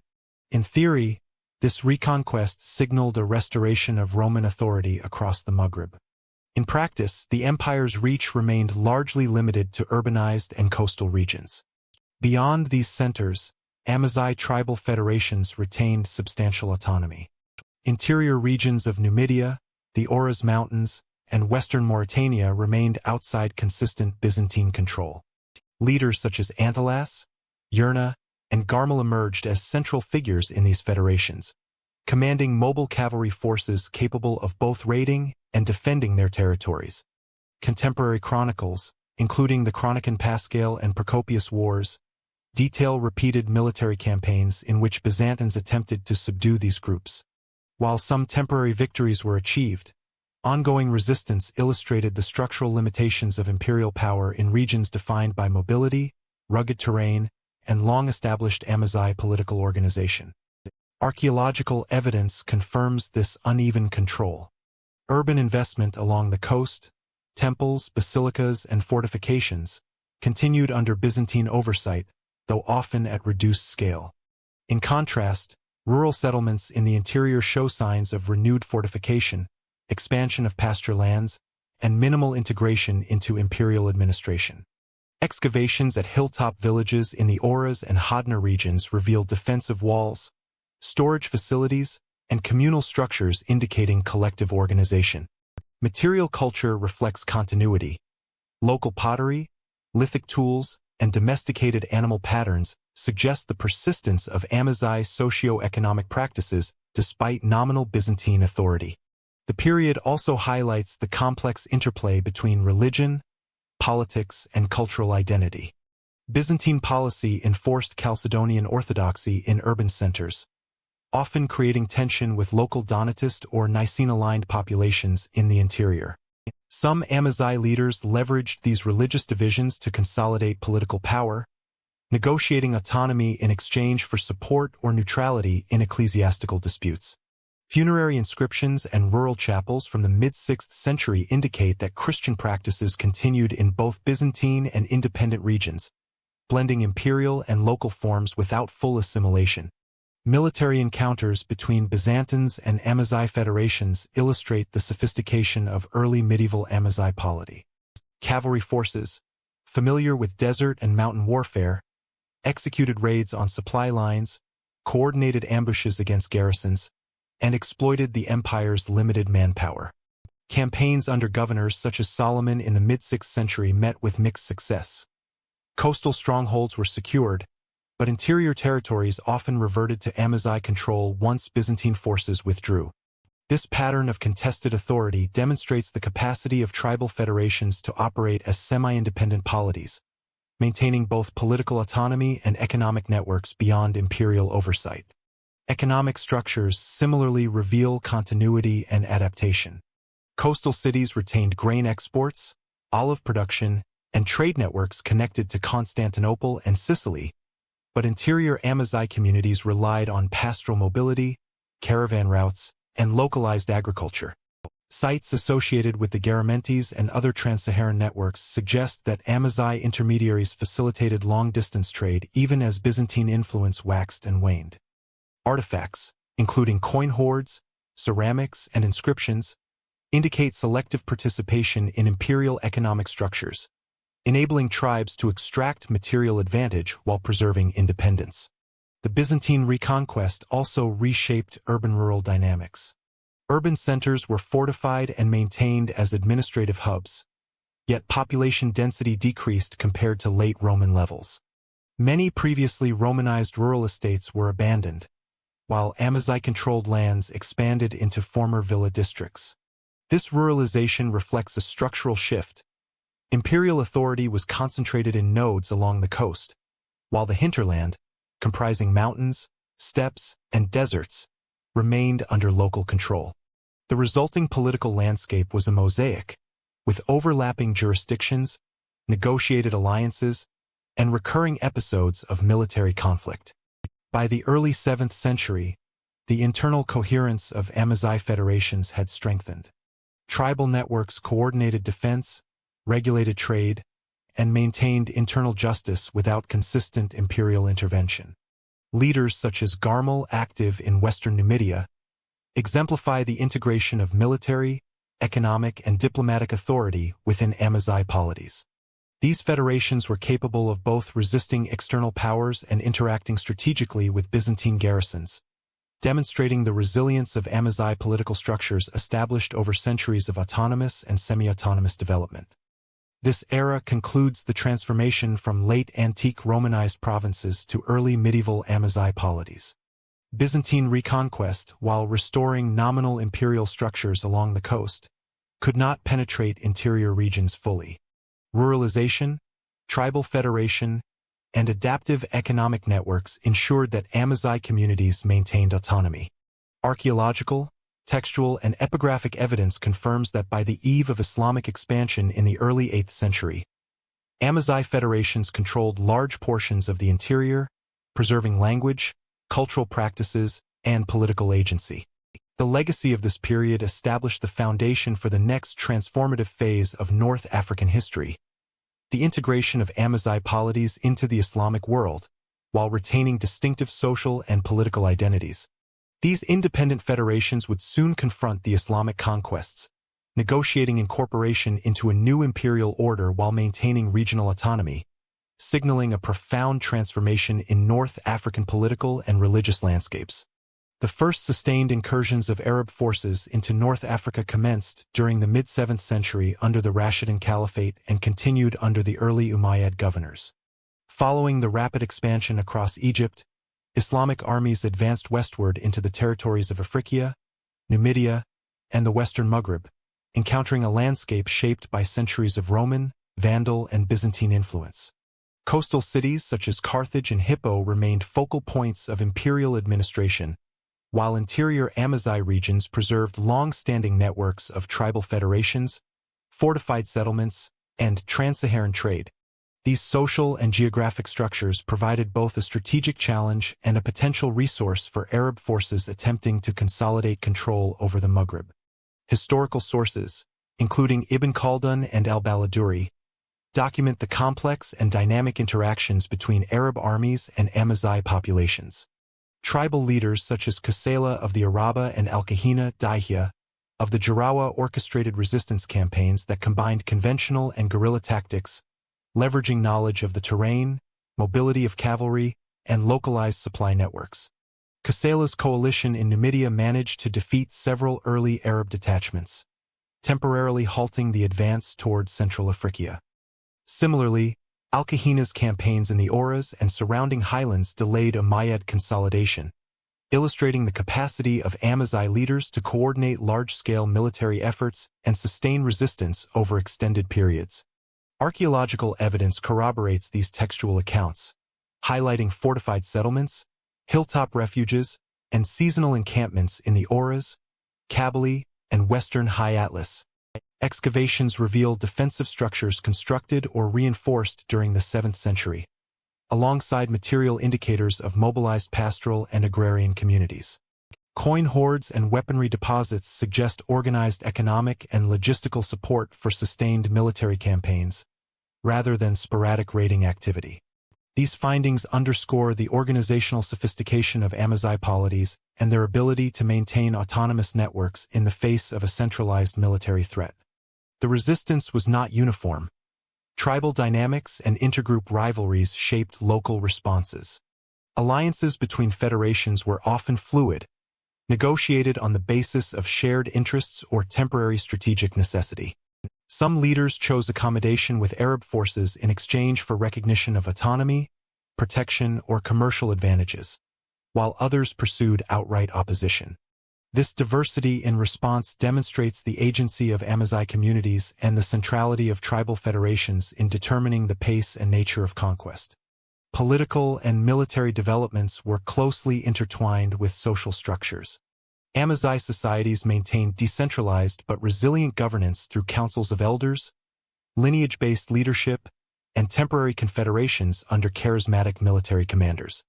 These systems enabled rapid mobilization of cavalry, coordinated defense of critical passes and oases, and sustained support networks for prolonged resistance.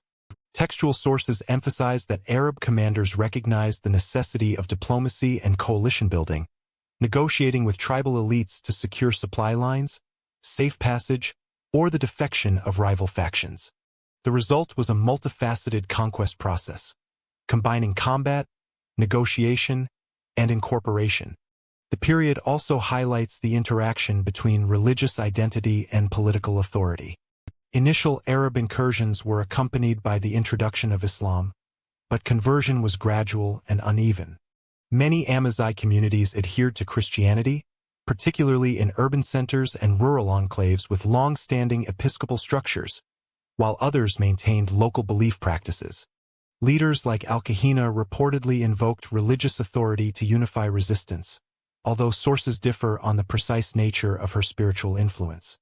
Regardless, these dynamics illustrate that political allegiance, military strategy, and religious conversion were interdependent variables in shaping the early Islamic presence in North Africa. The impact of early resistance extended beyond immediate military outcomes. The campaigns of Kassala and Al-Kahina delayed the Umayyad advance for decades, affecting the timing of settlement, administrative integration, and the establishment of provincial governance. Their actions also shaped subsequent patterns of Amazigh incorporation into Islamic polities, as leaders negotiated terms for submission, alliance, or autonomous administration. Early resistance thus produced a political geography characterized by semi-independent interior regions and more tightly controlled coastal zones, a configuration that persisted into the later 8th century. Economic and logistical factors influenced the resistance and the Arab advance alike. Control of fertile plains, river valleys, and strategic oases determined the capacity for sustained military campaigns. Archaeological surveys indicate that Amazigh groups utilized irrigation systems, granaries, and pastoral mobility to maintain supplies. Trans-Saharan trade routes, connecting Saharan hubs such as Gatams and the Garamantian network to the interior, facilitated movement of goods and information. These economic networks underpinned both resistance efforts and subsequent accommodation with Arab authorities, illustrating how resource control was a critical determinant of political outcomes. By the mid-8th century, most urban centers had fallen under Arab administration, and Umayyad governors had established regional capitals in Kairwa, Tlemcen, and other key locations. However, Interior Amazigh territories continued to exercise significant autonomy.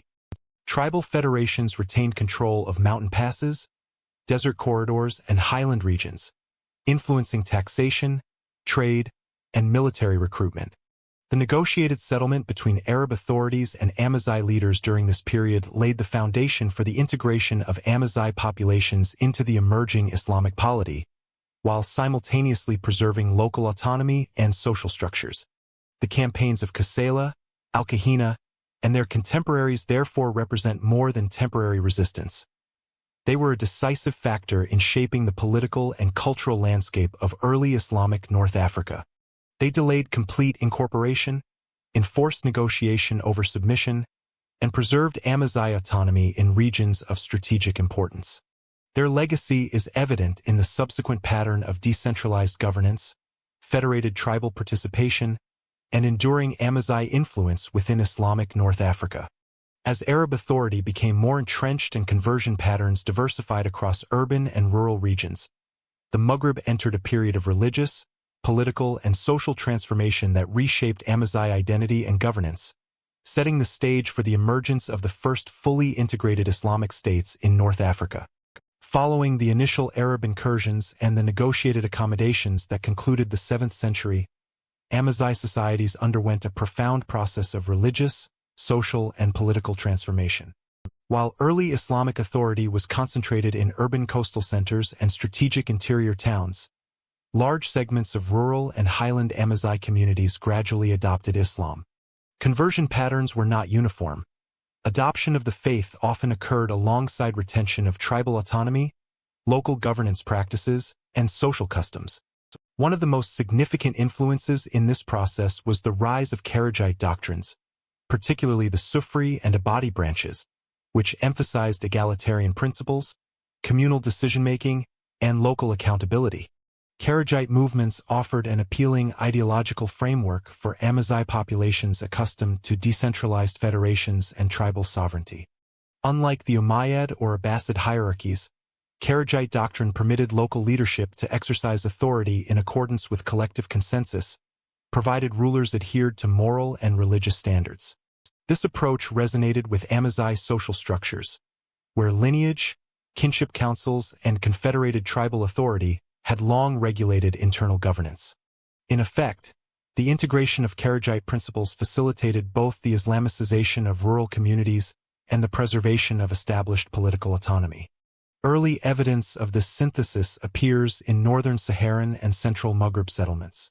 Archaeological and textual sources document the emergence of fortified towns such as Sijilmassa, Tahert, and Tlemcen, which served as administrative and religious centers for Karaite Amazigh populations. Inscriptions and coinage from these sites indicate local control over taxation, trade, and judicial matters. Excavations at Sijilmassa, for example, reveal urban planning that supported both agriculture and trans-Saharan commerce, integrating regional production with long-distance trade networks connecting the Maghreb, the Sahel, and the Western Sahara. These settlements functioned as hubs where Islamic jurisprudence, commercial exchange, and tribal administration intersected, demonstrating a hybrid political model distinct from centralized caliphates. Karaite Amazigh polities maintained robust economic foundations. They continued agricultural practices in river valleys and highland plains, while also participating in trade networks supplying gold, salt, ivory, and other commodities to North Africa and beyond. Caravan routes linking the Sahara to Sijilmassa and Tahert facilitated the flow of goods to Mediterranean markets, while also reinforcing the strategic importance of Karaite towns as regional centers of power. Archaeological evidence, including storage facilities, coin hoards, and imported wares, attests to the integration of local production with trans-Saharan commerce. This economic strength underpinned political resilience and enabled Amazigh polities to negotiate autonomy vis-a-vis Arab governors and distant caliphal authorities. Military organization within Karaite Amazigh communities reflects a combination of indigenous and Islamic practices. Cavalry units, long integral to Amazigh warfare, were reorganized under Islamic military principles, yet retained traditional tactical knowledge adapted to mountainous and desert terrain.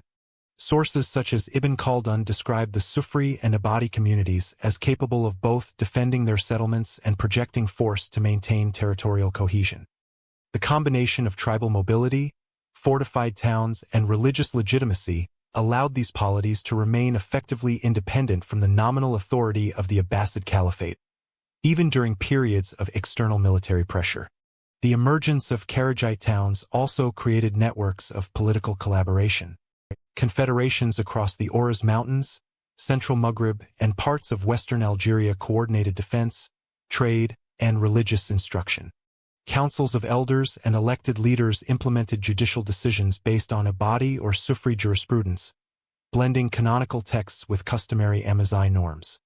This institutional flexibility enabled sustained cohesion despite the absence of a centralized bureaucracy.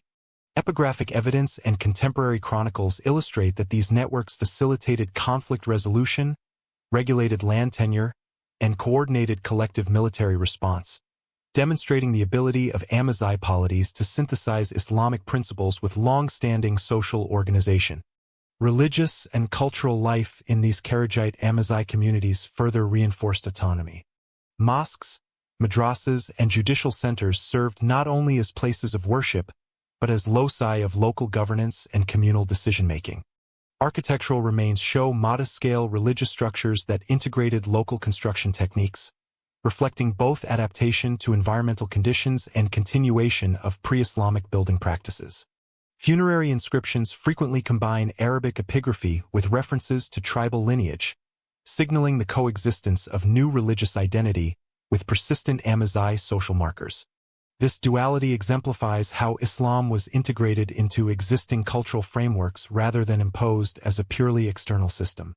By the late 8th and 9th centuries, these polities established enduring precedents for Amazigh participation in the broader Islamic world. Towns like Tahert in central Maghreb became centers of scholarship, jurisprudence, and trans-Saharan commerce. Scholars and jurists from Abadi communities circulated texts and legal rulings across the Maghreb, while merchants facilitated economic linkages reaching as far south as Gao and the Niger Bend. Archaeological finds of imported ceramics, coins, and manuscript fragments illustrate the interconnectedness of these communities within a trans-regional Islamic network, yet firmly rooted in local Amazigh administration and social structures. The significance of this period extends beyond religion.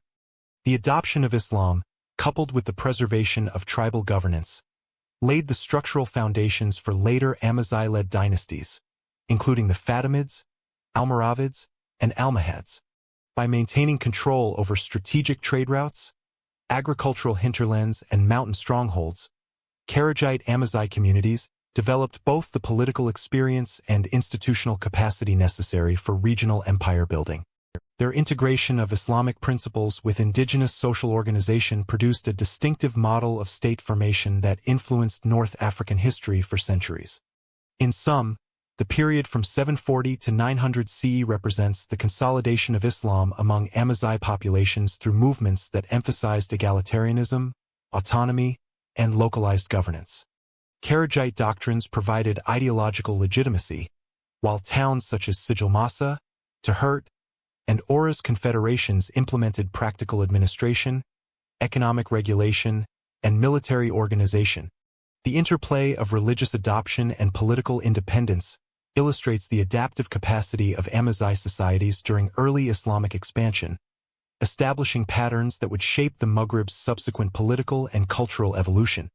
As trade networks and political consolidation intensified in the Maghreb, Amazigh dynasties leveraged economic and military resources to expand influence, leading to the rise of fully integrated regional states and the emergence of the first Maghrebi empires in the 10th century. By the mid-8th century, Amazigh communities across North Africa had transitioned from tribal federations and semi-autonomous Kharajite settlements into consolidated dynastic polities. Three principal entities exemplify this process: the Rustamid Imamate centered at Tahert in central Maghreb, the Midrarid Emirate at Sijilmasa in the southern Maghreb, and the Idrisid dynasty in the western Maghreb, centered in Volubilis and later Fez. Each state developed distinct administrative structures, military organization, and economic strategies, reflecting the integration of Islamic governance with long-standing Amazigh social and political frameworks. Collectively, they demonstrate the emergence of the first regional Amazigh-led states with diplomatic and commercial influence across the Maghreb and Sahara. The Rustamids, established around 776 CE under Abd al-Rahman ibn Rustam, exemplify the synthesis of Ibadi religious authority and tribal governance. Tahert became both a religious and administrative hub, attracting scholars, merchants, and jurists. Archaeological surveys indicate fortified urban planning, including mosques, residential quarters, and marketplaces that facilitated both civic administration and trade. The Rustamid imamate relied on a council of elders and tribal representatives to adjudicate disputes and manage taxation, reflecting the egalitarian principles of Ibadi doctrine while maintaining centralized oversight. Military capacity, primarily composed of mounted Amazigh forces, enabled the Rustamids to defend against both Arab and rival Amazigh factions, ensuring stability within their core territories in central Maghreb. Southward, the Midrarids of Sijilmassa, founded circa 757 CE, controlled critical trans-Saharan trade routes. Situated near the northern edge of the Sahara, Sijilmassa became a nexus for the flow of gold, salt, and other commodities from sub-Saharan Africa to the Maghreb and Mediterranean. Material evidence, including caravan infrastructure, storage facilities, and coinage, demonstrates the Emirates' role in regulating commerce and facilitating economic integration across the desert. Midrarid governance combined tribal leadership with commercial oversight, creating a polity that balanced local autonomy with the enforcement of trade security. Ibn Khaldun notes that the Midrarids' control over these routes enhanced their diplomatic leverage, allowing them to negotiate favorable terms with neighboring states, including the Idrisids and Abbasid authorities. In the Western Maghreb, the Idrisid dynasty, established by Idris I, a descendant of the Prophet Muhammad fleeing Abbasid persecution, relied heavily on Amazigh support for consolidation. Though Arab-led, the Idrisids depended on local tribal networks to assert authority across the Rif, Middle Atlas, and surrounding plains. Archaeological evidence from Volubilis and Fez shows urban development that incorporated both Islamic architectural principles and regional construction techniques. The Idrisids integrated Amazigh tribal leaders into administrative roles, creating hybrid governance structures that combined hereditary monarchy with local councils, reflecting continuity from pre-Islamic political traditions.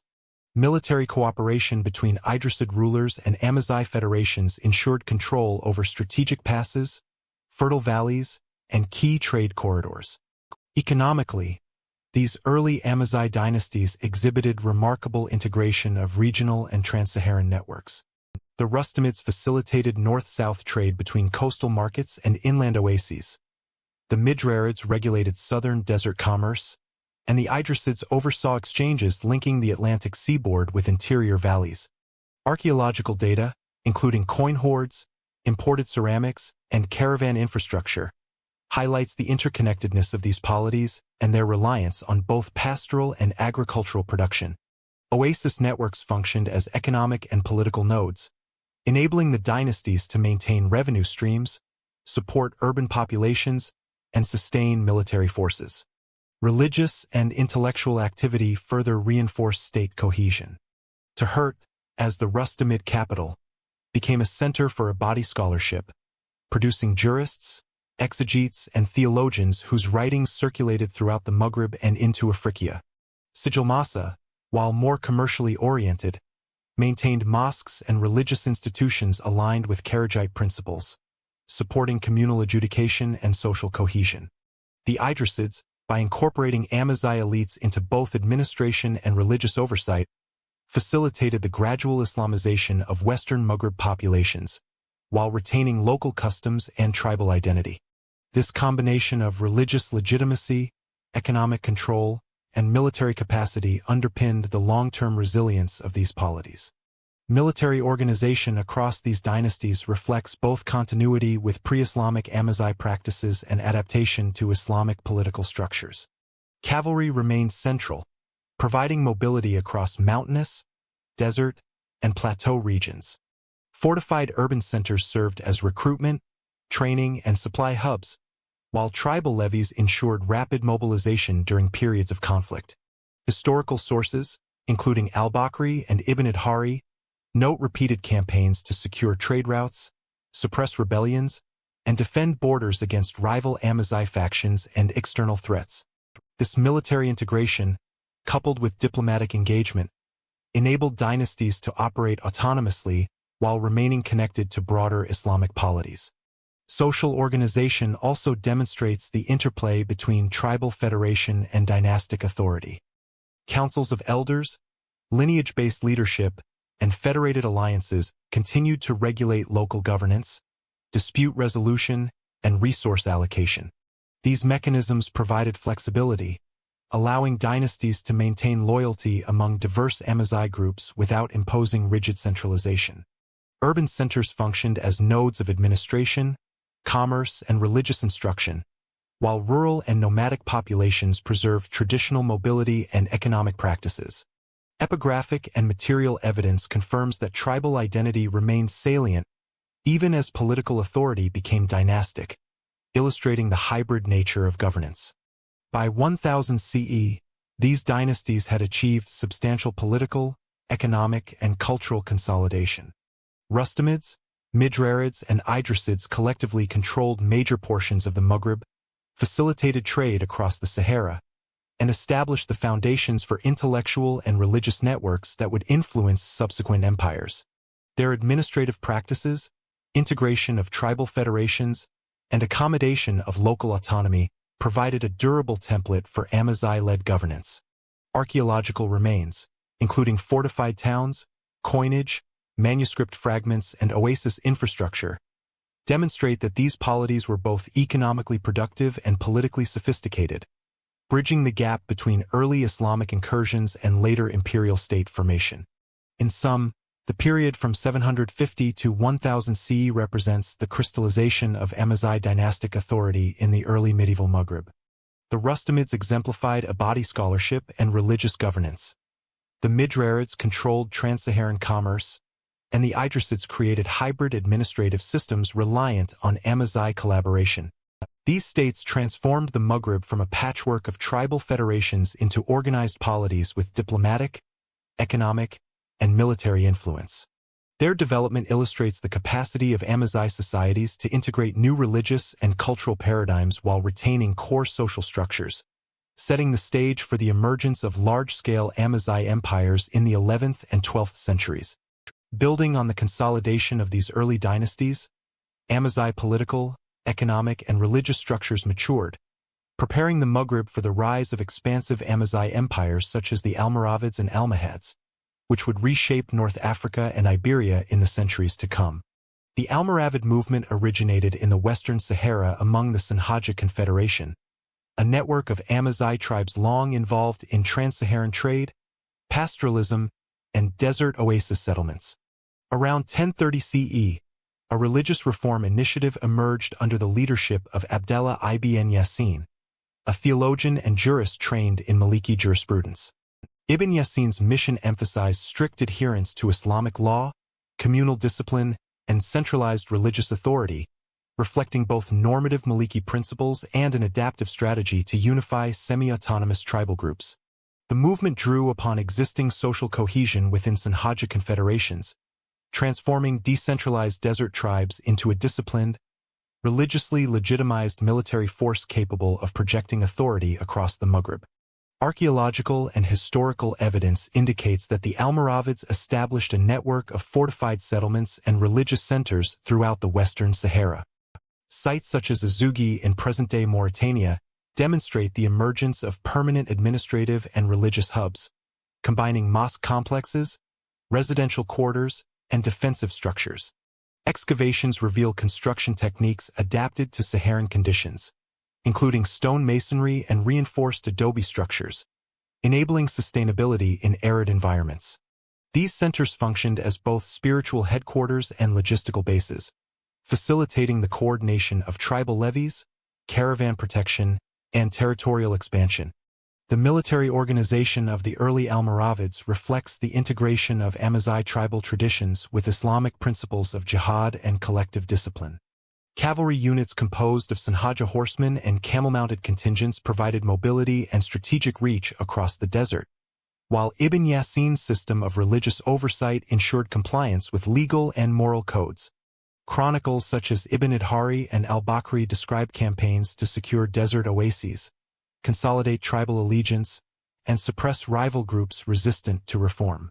This combination of spiritual authority, military capacity, and tribal loyalty enabled rapid territorial consolidation across the Western Sahara and into the Maghreb. By the mid-11th century, the Almoravids had expanded northward, intervening in regions corresponding to modern Morocco and Algeria. They imposed centralized control over oasis towns, secured trade routes, and established administrative networks to collect revenue and regulate commerce. Coinage from this period, including dinars minted in Marrakesh and Sijil Masa, demonstrates the standardization of economic and political authority, while archaeological evidence of caravanserai and urban infrastructure highlights the integration of desert economies with emerging Maghrebi markets. These developments reflect the transition from a localized religious reform movement to a territorial state capable of managing urban, rural, and trans-Saharan networks. The Almoravids' northern expansion eventually brought them into contact with the Ifrinid and Maghrewa polities, local Amazigh dynasties in the Atlas Mountains and Western Plains. Through a combination of military intervention, political alliances, and religious legitimacy, the Almoravids gradually subordinated or absorbed these dynasties, extending authority across the Western Maghreb. Ibn Khaldun records that this integration was facilitated by the movement's ideological appeal. Adherence to Maliki jurisprudence and the promise of Islamic unity provided both a religious rationale and a political framework for governance, legitimizing Almoravid authority in previously independent regions. The conquest of urban centers, including the establishment of Marrakesh around 1062 CE, marked a pivotal stage in Almoravid state formation. Archaeological excavations in Marrakesh reveal the planning of fortified citadels, mosque complexes, and administrative quarters, reflecting both Islamic urban design principles and adaptations to local geography. The city functioned as a military, religious, and commercial hub, consolidating control over surrounding Amazigh tribes while facilitating the integration of trade routes linking the Sahara to coastal ports. The foundation of Marrakesh exemplifies the Almoravids' capacity to combine religious authority, urban planning, and economic control into a coherent imperial strategy. Economic integration under the Almoravids extended beyond the Maghreb. Control over trans-Saharan gold and salt routes allowed the empire to finance military campaigns, urban construction, and administrative expansion. Archaeological evidence at Sijil Masa and Azugi demonstrates organized storage, trade taxation, and caravan infrastructure that regulated the flow of commodities. This economic foundation supported Almoravid interventions into Al-Andalus, where the dynasty was invited by Muslim Taifa rulers to stabilize political fragmentation in Iberia. By leveraging both military and financial resources derived from Saharan networks, the Almoravids transformed from a regional tribal confederation into a trans-Maghrebi and trans-Iberian empire. The Almoravid intervention in Al-Andalus, beginning in 1086 CE with the Battle of Sagrajas, illustrates the projection of Amazigh authority into the wider Western Islamic world. Sources such as Ibn Abi Zar and contemporary Andalusi chronicles emphasize the disciplined cavalry, religious motivation, and logistical coordination of Almoravid forces. Following military successes, the dynasty established administrative control over major taifas, standardizing tax collection, legal frameworks, and religious institutions according to Maliki jurisprudence. Archaeological and epigraphic evidence confirms the dissemination of Maghrebi Amazigh architectural and cultural elements in Andalusi urban centers, demonstrating the integration of Amazigh governance models with broader Islamic political structures. The Almoravid period also reflects a complex negotiation between religious reform, tribal identity, and imperial expansion. While Ibn Yassin's initial emphasis was spiritual and communal, subsequent rulers, particularly Yusuf ibn Tashfin, balanced doctrinal rigor with pragmatic statecraft. Integration of local Amazigh tribes into administrative and military structures ensured loyalty, while the standardization of religious practice reinforced ideological cohesion across diverse territories. This balance between religious legitimacy and political pragmatism became a defining feature of Almoravid governance, enabling rapid territorial expansion while maintaining internal stability. By the close of the 11th century, the Almoravids had established one of the first large-scale Amazigh empires, stretching from the southern Sahara through the western Maghreb into southern Al-Andalus. Archaeological, numismatic, and textual evidence demonstrates that this empire combined centralized administration, religious reform, economic integration, and military discipline. The dynasty exemplified the capacity of Amazigh societies to transform localized reform movements into durable imperial structures, reshaping the political, economic, and religious landscape of North Africa and Iberia. As the Almoravid state matured, new reformist and militant movements, particularly the Almohads, emerged to challenge their authority, setting the stage for further Amazigh imperial transformation and the consolidation of the Maghreb and Al-Andalus under a successor Amazigh polity. The Almohad movement arose in the early 12th century among the Masmuda Confederation, a network of southern Moroccan Amazigh tribes. Its founder, Ibn Tumurt, advanced a strict Unitarian theological doctrine, Tawhid, that challenged both perceived doctrinal laxity and the political legitimacy of the Almoravid dynasty. Ibn Tumurt's ideology emphasized the centralization of religious authority, moral rectitude among rulers, and the enforcement of Islamic law in its most rigorous form. His message resonated across the High Atlas and southern Maghreb, appealing to Masmuda tribal elites and other Amazigh groups discontented with Almoravid rule. The movement combined spiritual reform with political mobilization, laying the groundwork for a unified, militarized empire. Archaeological and textual evidence demonstrates the organizational sophistication of the Almohads even before their conquest of the Maghreb. Ibn Tumurt established fortified religious centers that served as seminaries, recruitment hubs, and administrative headquarters. These centers enabled the consolidation of Masmuda forces, codification of doctrinal standards, and coordination of military campaigns. Scholars such as Ibn Khaldun and al-Marrakushi note that these networks also functioned to integrate subordinate tribes through religious instruction, judicial oversight, and economic arrangements, exemplifying a systematic approach to empire building grounded in both ideology and practical administration. Military strategy under the Almohads reflected an innovative blend of Amazigh mobility and emerging Islamic military organization.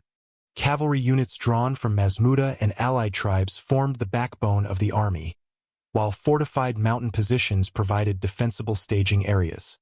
Initial campaigns targeted Almoravid strongholds in the High Atlas and central Maghreb, exploiting local discontent with Almoravid taxation, governance, and doctrinal interpretation.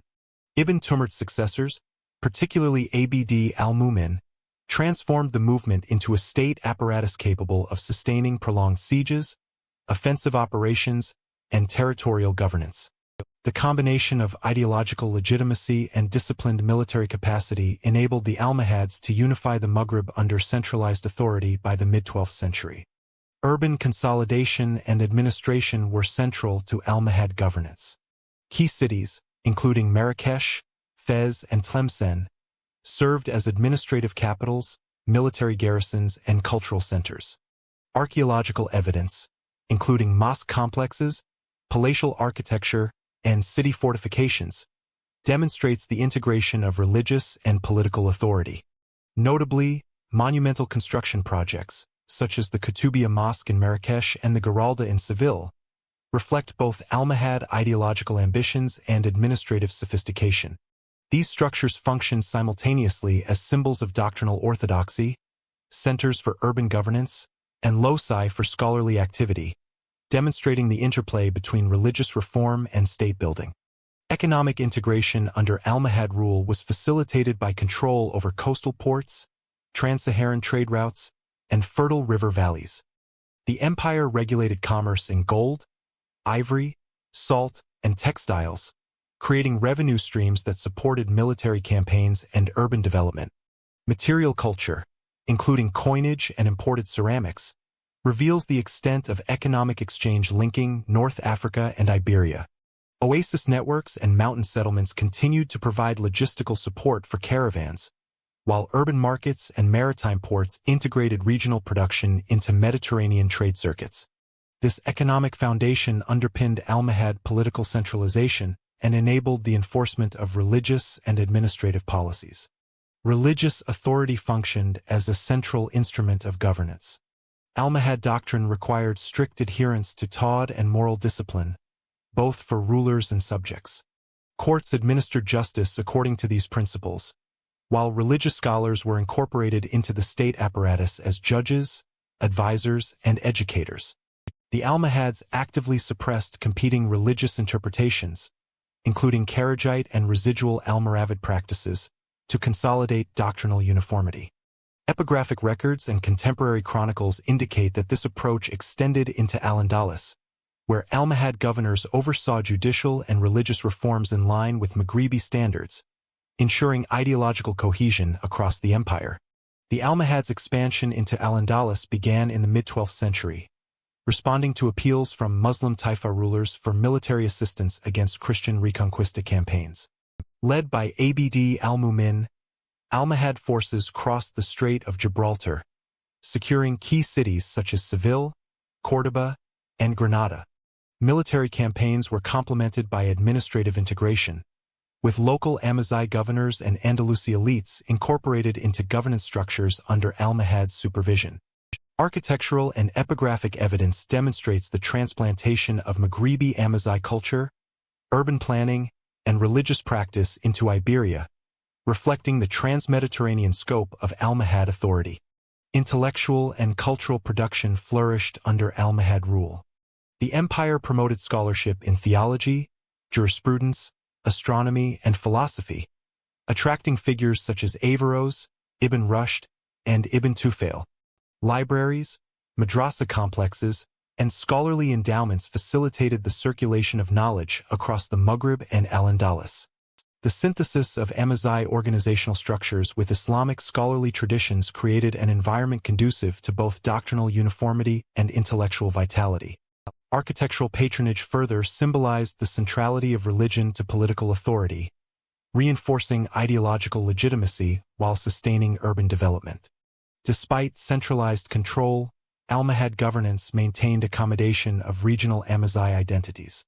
Tribal leaders continued to provide military contingents, manage local disputes, and oversee rural production.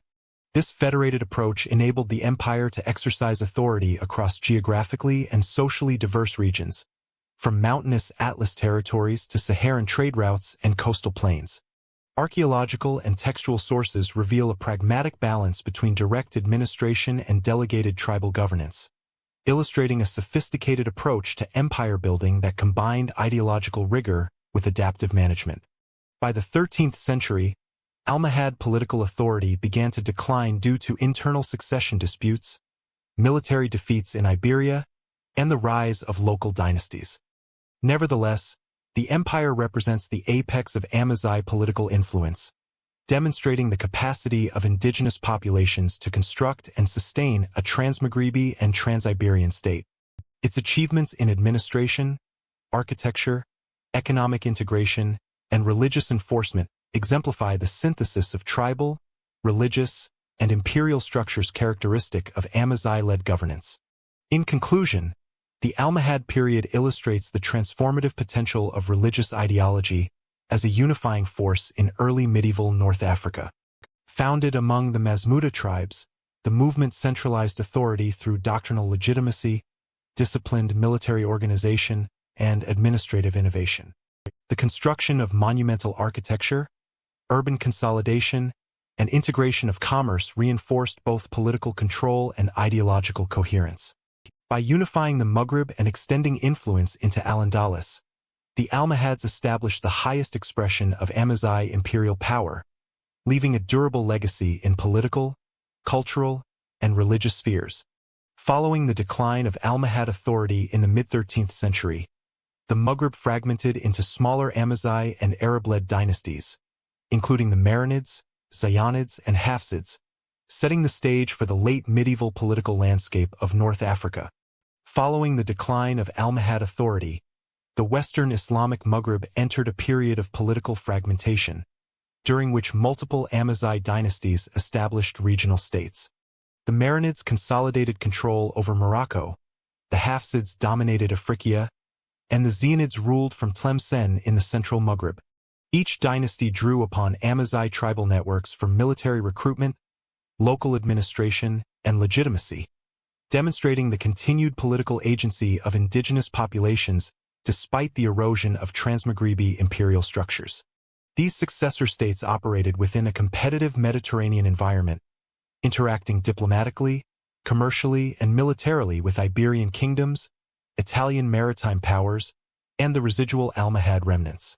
The Marinid dynasty, emerging from the Zenata Confederation in the mid-13th century, gradually replaced Almohad authority in northern and central Morocco. Through military campaigns and strategic alliances, they secured major urban centers such as Fez, Meknes, and Sale, which became administrative, religious, and cultural hubs. Archaeological surveys document the construction of madrasas, fortified city walls, and royal complexes, reflecting both architectural continuity with Almohad models and local innovations. The Marinids promoted scholarship in Islamic jurisprudence, medicine, and astronomy, attracting scholars from across the Maghreb and Al-Andalus. This intellectual patronage reinforced dynastic legitimacy while fostering urban cultural development. In Africa, the Hafsids, descendants of Almohad administrators and local Amazigh elites, established a centralized state with Tunis as their capital. They controlled key trans-Saharan trade routes, linking the Maghreb to the Sahel, and oversaw Mediterranean commerce through ports such as Mahdia and Sfax. Numismatic evidence, including Hafsid gold and silver coinage, illustrates standardized economic systems and fiscal control. Literary sources document Hafsid diplomacy with European powers, including treaties with Aragon and Genoa, reflecting a sophisticated engagement with Mediterranean geopolitics. Amazigh tribal contingents continued to supply military manpower and local governance, demonstrating that indigenous structures remained integral to state cohesion. The Zionid kingdom in Tlemcen emerged as a regional power bridging Morocco and Africa. Founded by Zenata Amazigh leaders in the early 13th century, it maintained fortified cities, caravan hubs, and agricultural estates across the central Maghreb. Archaeological evidence shows city walls, mosques, and urban layouts consistent with Almohad precedents, while inscriptions indicate the patronage of religious and scholarly institutions. The Zionids balanced internal Amazigh tribal governance with diplomacy toward neighboring Marinid and Hafsid states, occasionally allying with Iberian powers to counterbalance regional rivals. This strategic flexibility ensured the survival of Amazigh authority in a fragmented political environment. All three dynasties maintained economic networks connecting rural Amazigh hinterlands with Mediterranean ports and trans-Saharan trade routes. Agricultural production, particularly in irrigated plains and oasis systems, supported urban populations, military campaigns, and fiscal revenue. Evidence from storage facilities, irrigation works, and caravanserai highlights the sustained role of Amazigh labor and management in economic production. The continuity of these systems demonstrates that local Amazigh communities were not passive subjects but active participants in the maintenance of state infrastructure, commerce, and fiscal organization. Cultural and religious policies under these dynasties reflected a combination of continuity and innovation. The Marinids, Hafsids, and Zionids promoted Maliki jurisprudence, funded madrasas, and supported Sufi orders, while accommodating regional tribal traditions. Inscriptions, architectural remains, and manuscripts indicate systematic cultivation of religious legitimacy, scholarship, and social cohesion. These policies reinforced Amazigh dynastic identity while integrating diverse urban and rural populations into cohesive state frameworks. Military organization combined tribal levies with standing forces.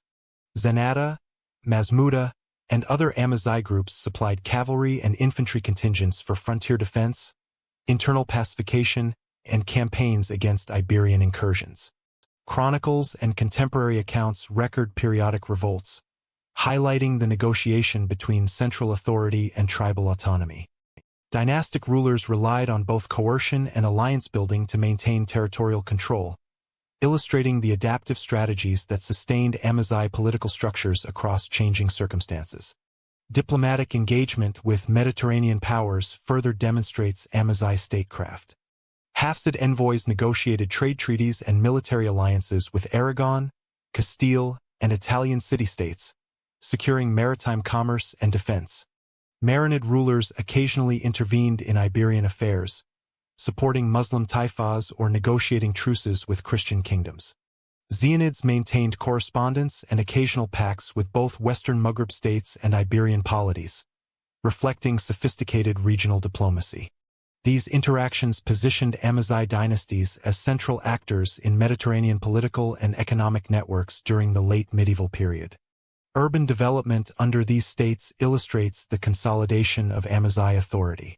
Fez under the Marinids expanded with royal palaces, madrasas such as Bu Ainania, and fortified walls, while Tunis under the Hafsids developed a complex urban fabric including mosques, palaces, and markets. Tlemcen under the Zionids displayed Almohad-inspired city planning combined with local Amazigh adaptations. Archaeological surveys reveal continuity in water management, fortifications, and public infrastructure, underscoring the role of Amazigh leadership in urbanization and governance. The persistence of Amazigh influence extended beyond political and economic spheres into cultural production. Patronage of religious scholarship, historiography, and the arts reinforced social cohesion and dynastic legitimacy. Manuscripts, inscriptions, and architectural decoration indicate both adherence to Islamic norms and incorporation of local Amazigh motifs.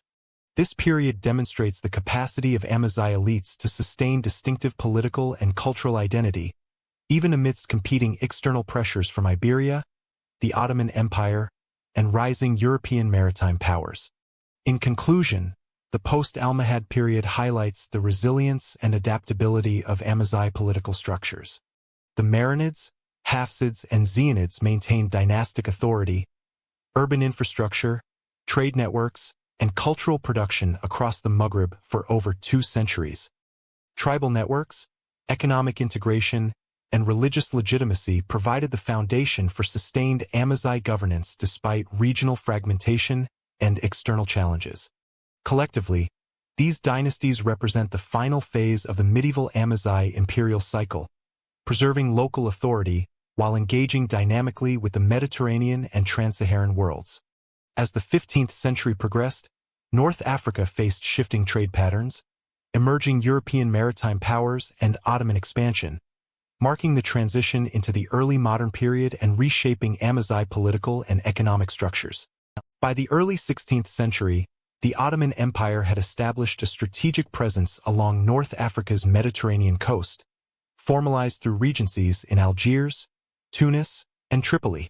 These coastal centers served as administrative, military, and maritime hubs, facilitating Ottoman oversight over commerce, defense, and diplomacy.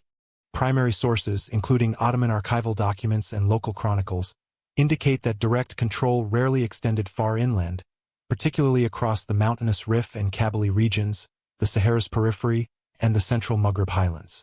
Here, Amazigh confederations, including Qabyle tribes and Tuareg networks, maintained de facto autonomy, negotiating their obligations to Ottoman authorities through tribute, military service, and intermittent alliances. The Qabyle confederacies, situated along the rugged northern Atlas and coastal mountain ranges, exemplify localized Amazigh governance under indirect imperial pressure. Records from Ottoman administrators describe regular negotiation with tribal leaders concerning taxation, recruitment for military campaigns, and trade regulation. Tribes often contributed auxiliary troops for Ottoman campaigns but preserved internal political structures, adjudicating disputes according to customary law, as ref. Archaeological surveys indicate continued investment in fortified villages, terraced agriculture, and caravan routes, illustrating both economic self-sufficiency and regional connectivity independent of Ottoman direct administration. Southward, Tuareg confederacies controlled the Saharan trade routes connecting the Maghreb to the Sahel and sub-Saharan West Africa. Ottoman authority in these areas remained nominal. Correspondence between regents and tribal leaders emphasized negotiation over coercion. The Tuareg oversaw the flow of salt, gold, and enslaved persons, and their control of desert oases facilitated the empire's indirect engagement with trans-Saharan commerce. Sources, including travelers' accounts and caravan logs, highlight the Tuareg's strategic leverage. Ottoman regencies relied on tribal cooperation for the movement of goods and intelligence, demonstrating that Amazigh autonomy in the desert remained resilient despite nominal imperial claims.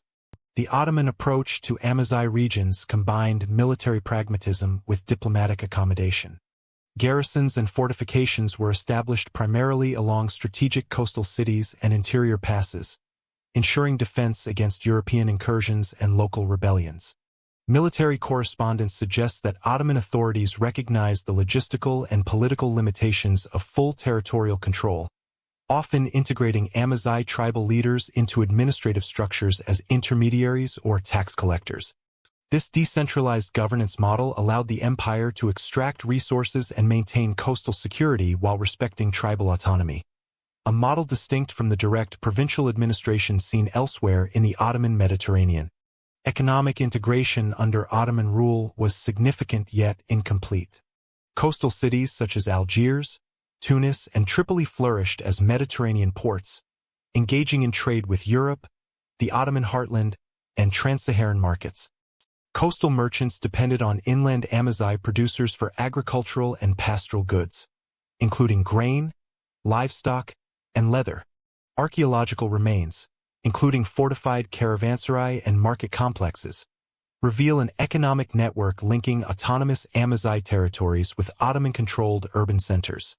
These structures enabled both the extraction of tribute and the facilitation of trade, illustrating the negotiated interdependence between imperial authorities and Amazigh polities. Social and cultural dynamics reflected a hybridization of Ottoman and Amazigh norms. While Ottoman administrators introduced administrative law, taxation systems, and military discipline, Amazigh communities maintained local judicial processes, customary governance, and linguistic traditions.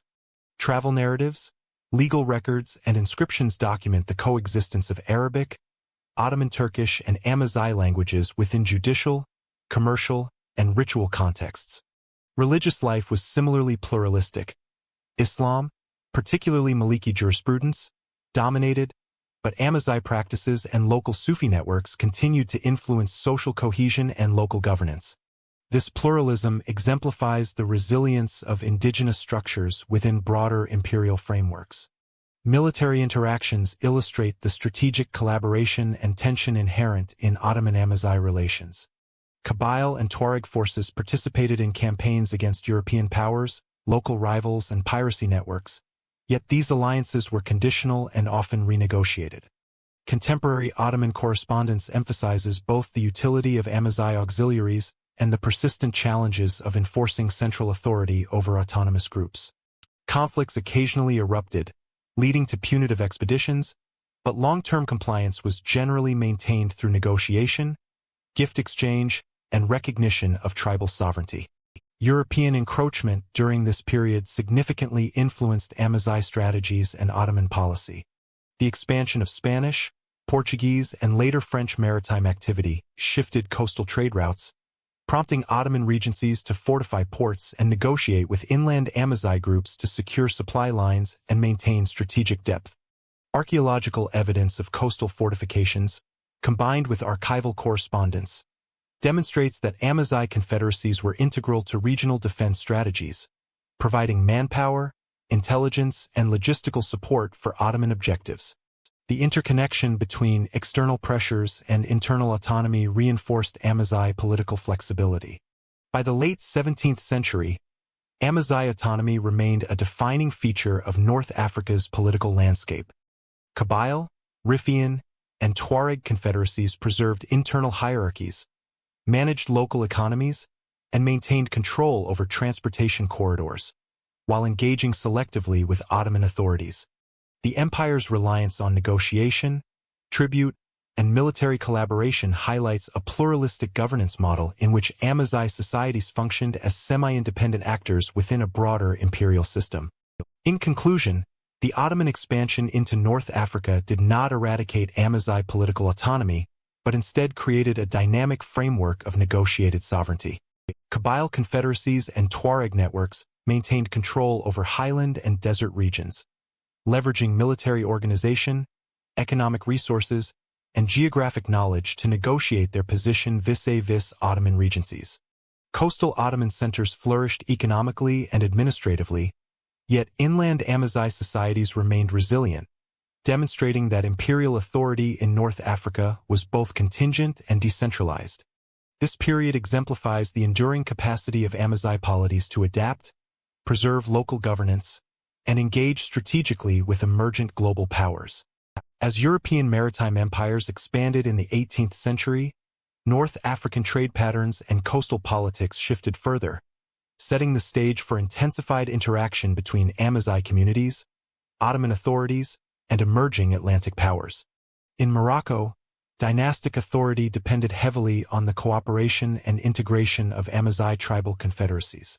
The Saadian dynasty, circa 1510 to 1659, consolidated power through strategic alliances with southern and central Amazigh groups, leveraging their military capabilities to secure control over key interior regions. Notably, during the Battle of Alcázar al-Kabir, 1578, Saadian forces, including contingents of Riffian and Susi Amazigh warriors, defeated Portuguese intervention, demonstrating the decisive role of tribal mobilization in state security and military success. Contemporary chronicles, such as those by Al-Faisai and Ibn Abi Zar, underscore the negotiated relationships between sultans and tribal leaders, where an autonomy was often granted in exchange for military support and fiscal compliance.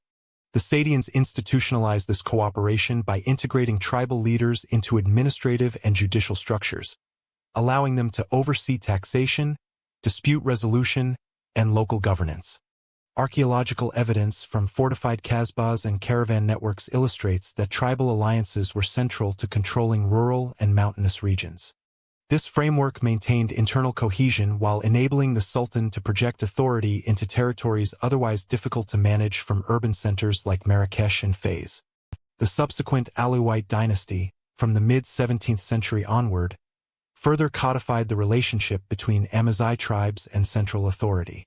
Alawite sultans employed a combination of military coercion, patronage, and negotiated autonomy to consolidate their rule over Morocco's highlands, plains, and desert fringes.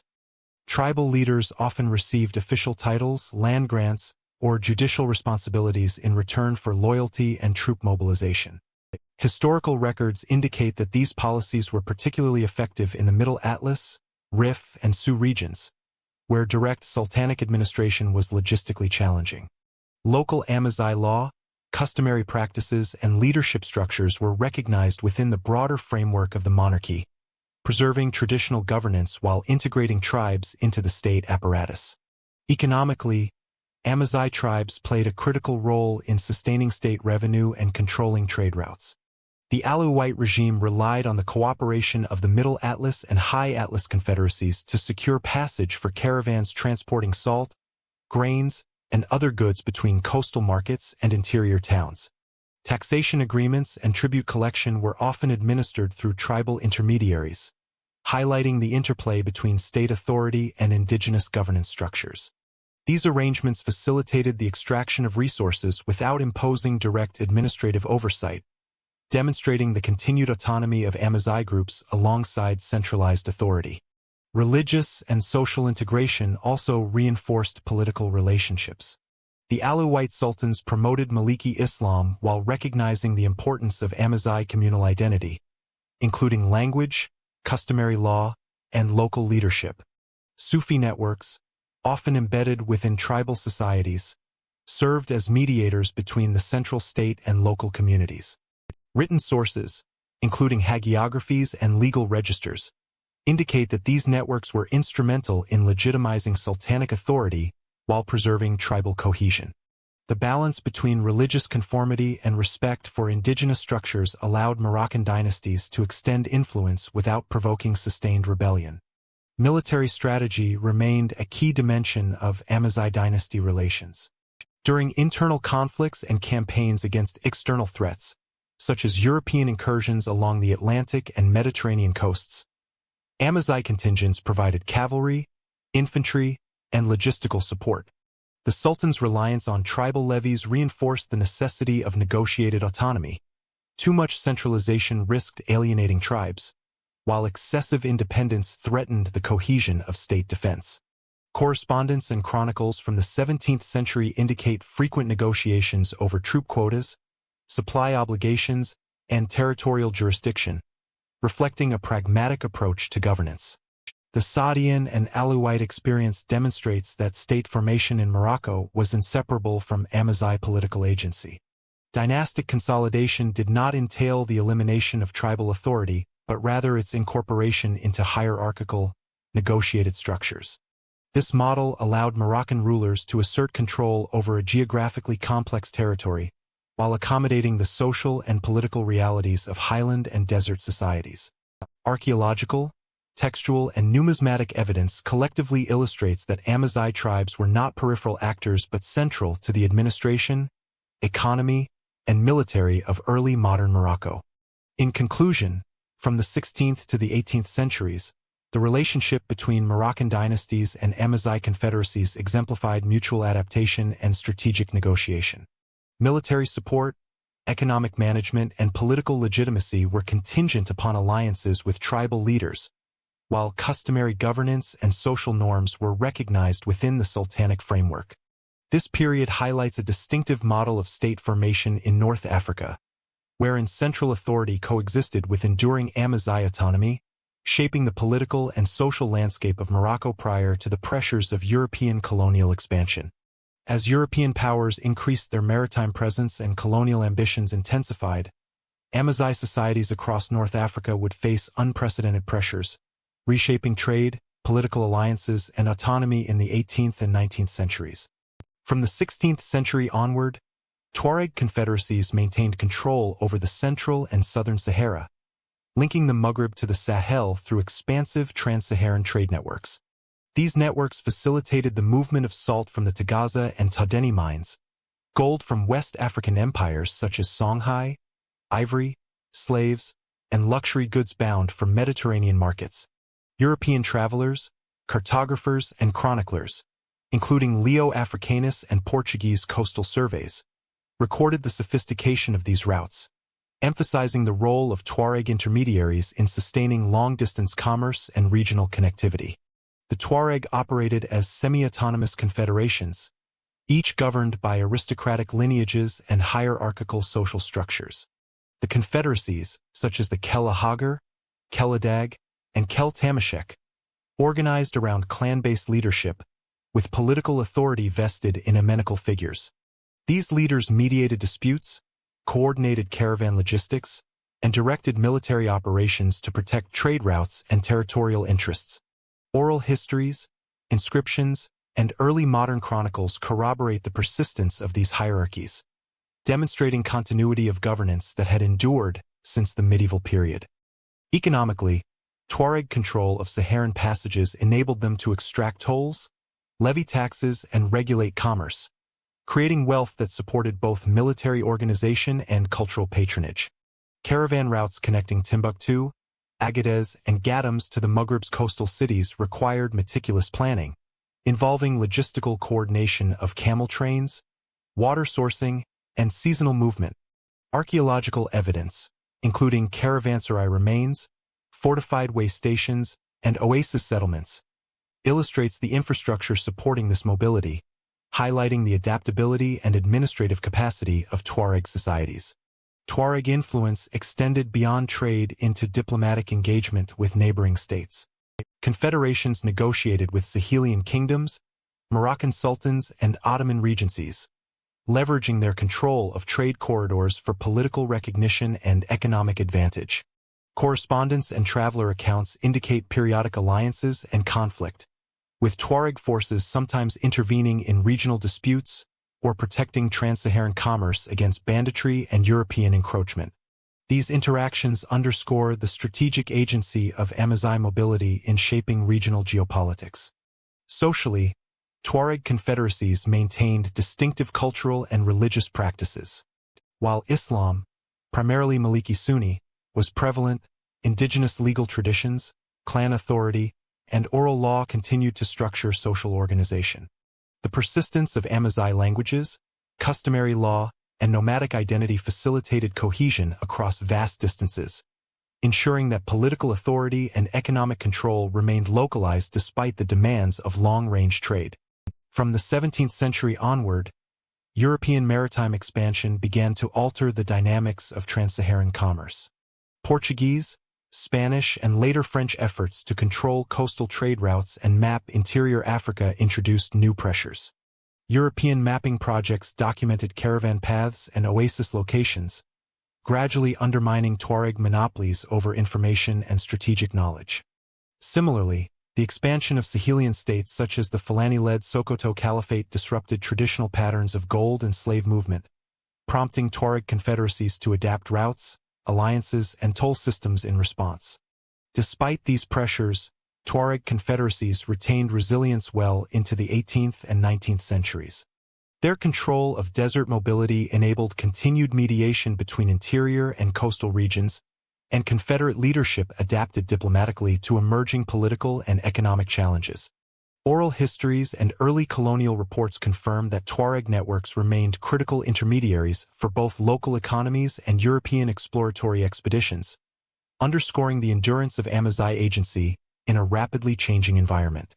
In conclusion, the period from 1500 to 1900 CE illustrates the continuity of Amazigh mobility and political organization through Tuareg confederacies. These groups successfully managed complex trade systems, negotiated regional diplomacy, and preserved social hierarchies over centuries of environmental, political, and economic change.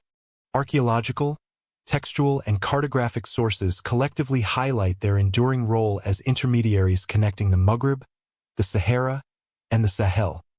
The resilience of Tuareg authority demonstrates that Amazigh societies adapted strategically to shifting global and regional dynamics while maintaining autonomy over critical interior territories. By the 19th century, European colonial expansion, through both military conquest and economic penetration, would permanently alter Amazigh territories, reshaping political authority, trade networks, and mobility across North Africa. The 19th century marked a decisive phase in North African history as European powers expanded their influence across the Maghreb. In 1830, France initiated the conquest of Algeria, seizing Algiers and gradually extending control over coastal cities and the interior. This expansion was accompanied by systematic campaigns into Kabyle, Oras, and southern regions, where Amazigh communities maintained significant autonomy through tribal confederacies. The conquest employed a combination of military force, strategic alliances with rival tribes, and settlement policies that aimed to integrate Algerian territories into the French imperial framework. Contemporary military dispatches and colonial reports provide detailed accounts of both the logistical challenges of subduing mountainous regions and the resilience of local resistance. The imposition of the Code de l'Indigène, 1881, formalized colonial governance over Amazigh and Arab populations. This system restructured landholding, taxation, and legal authority, effectively subordinating traditional tribal institutions to the French administrative apparatus. Local leaders were incorporated into the colonial hierarchy as intermediaries, often losing independent judicial or fiscal authority. Archival records indicate that French administrators relied on both co-opted tribal elites and coercive measures to enforce compliance, signaling a fundamental transformation of Amazigh political structures. At the same time, the delineation of territorial units disrupted traditional mobility patterns, particularly in highland and desert zones where pastoralism and tribal networks had previously governed land use. In Tunisia, French Protectorate Authority, 1881, imposed similar administrative transformations, although the Tunisian bailical system retained limited nominal autonomy.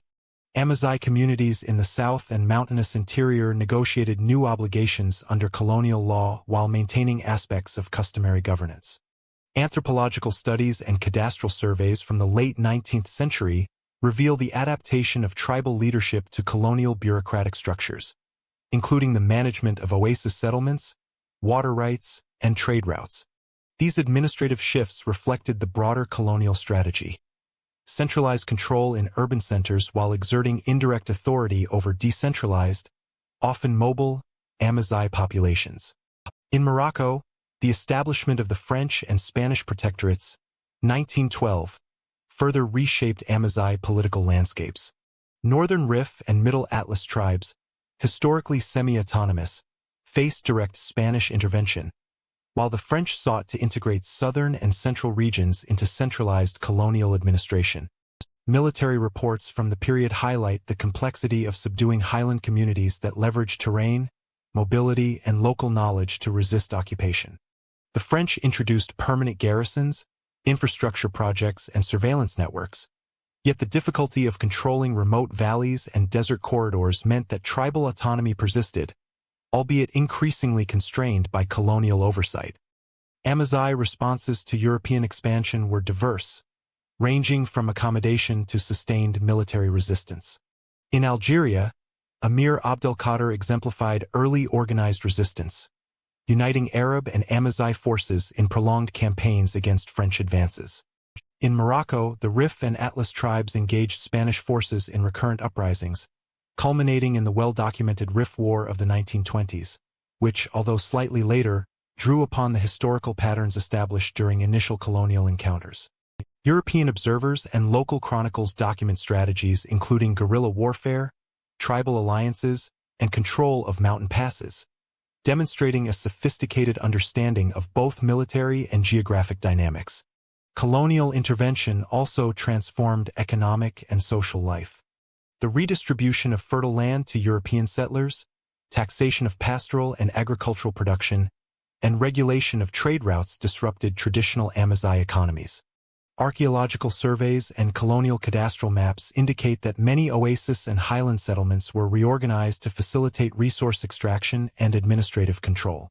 At the same time, certain confederacies adapted by participating in colonial trade networks, negotiating favorable terms for the movement of livestock, grain, and artisanal goods, reflecting the pragmatism of Amazigh leaders in navigating a rapidly changing political economy.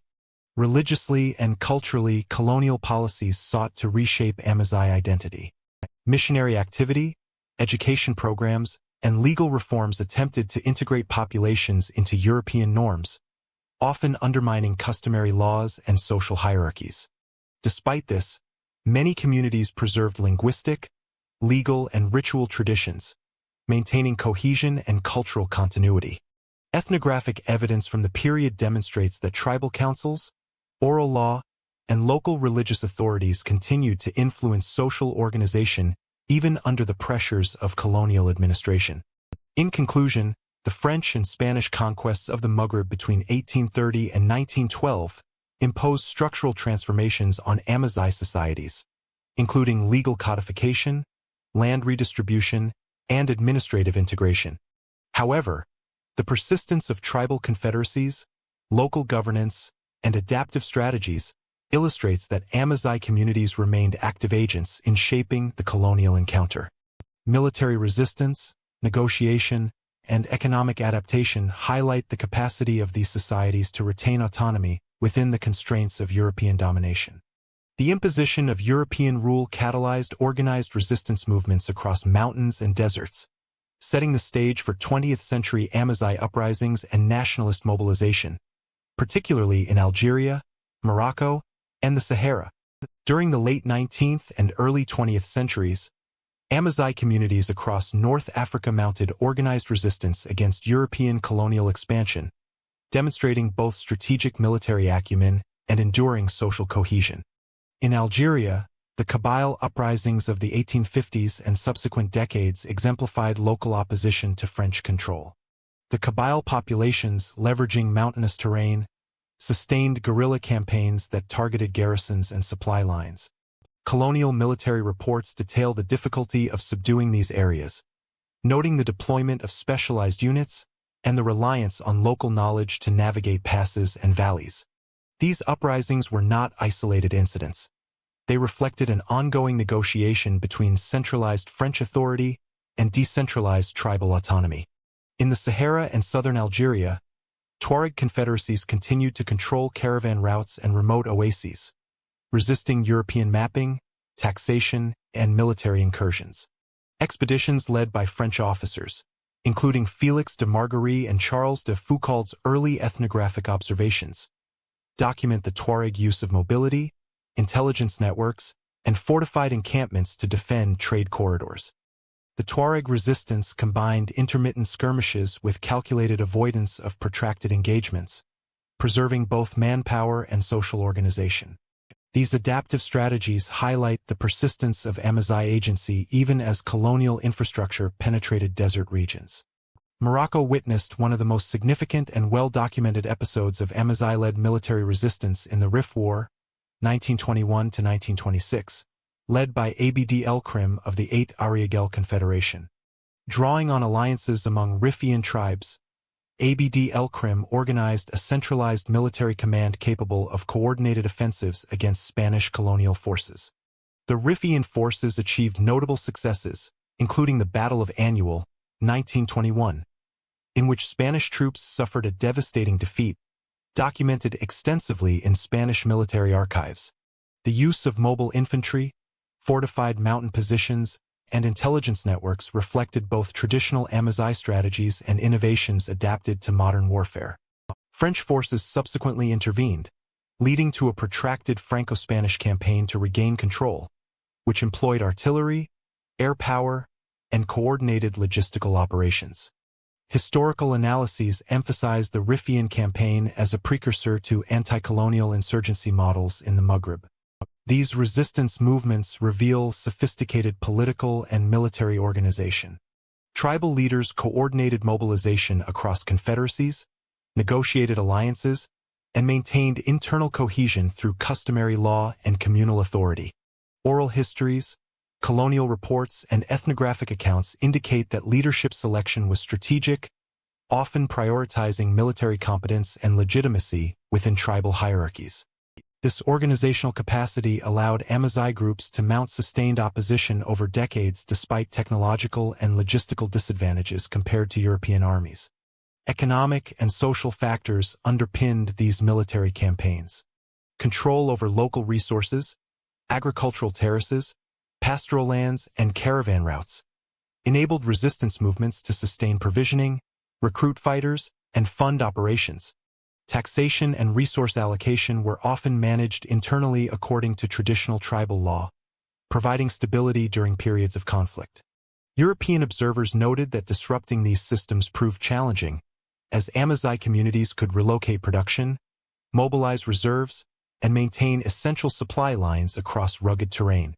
The cultural dimension of resistance was equally significant.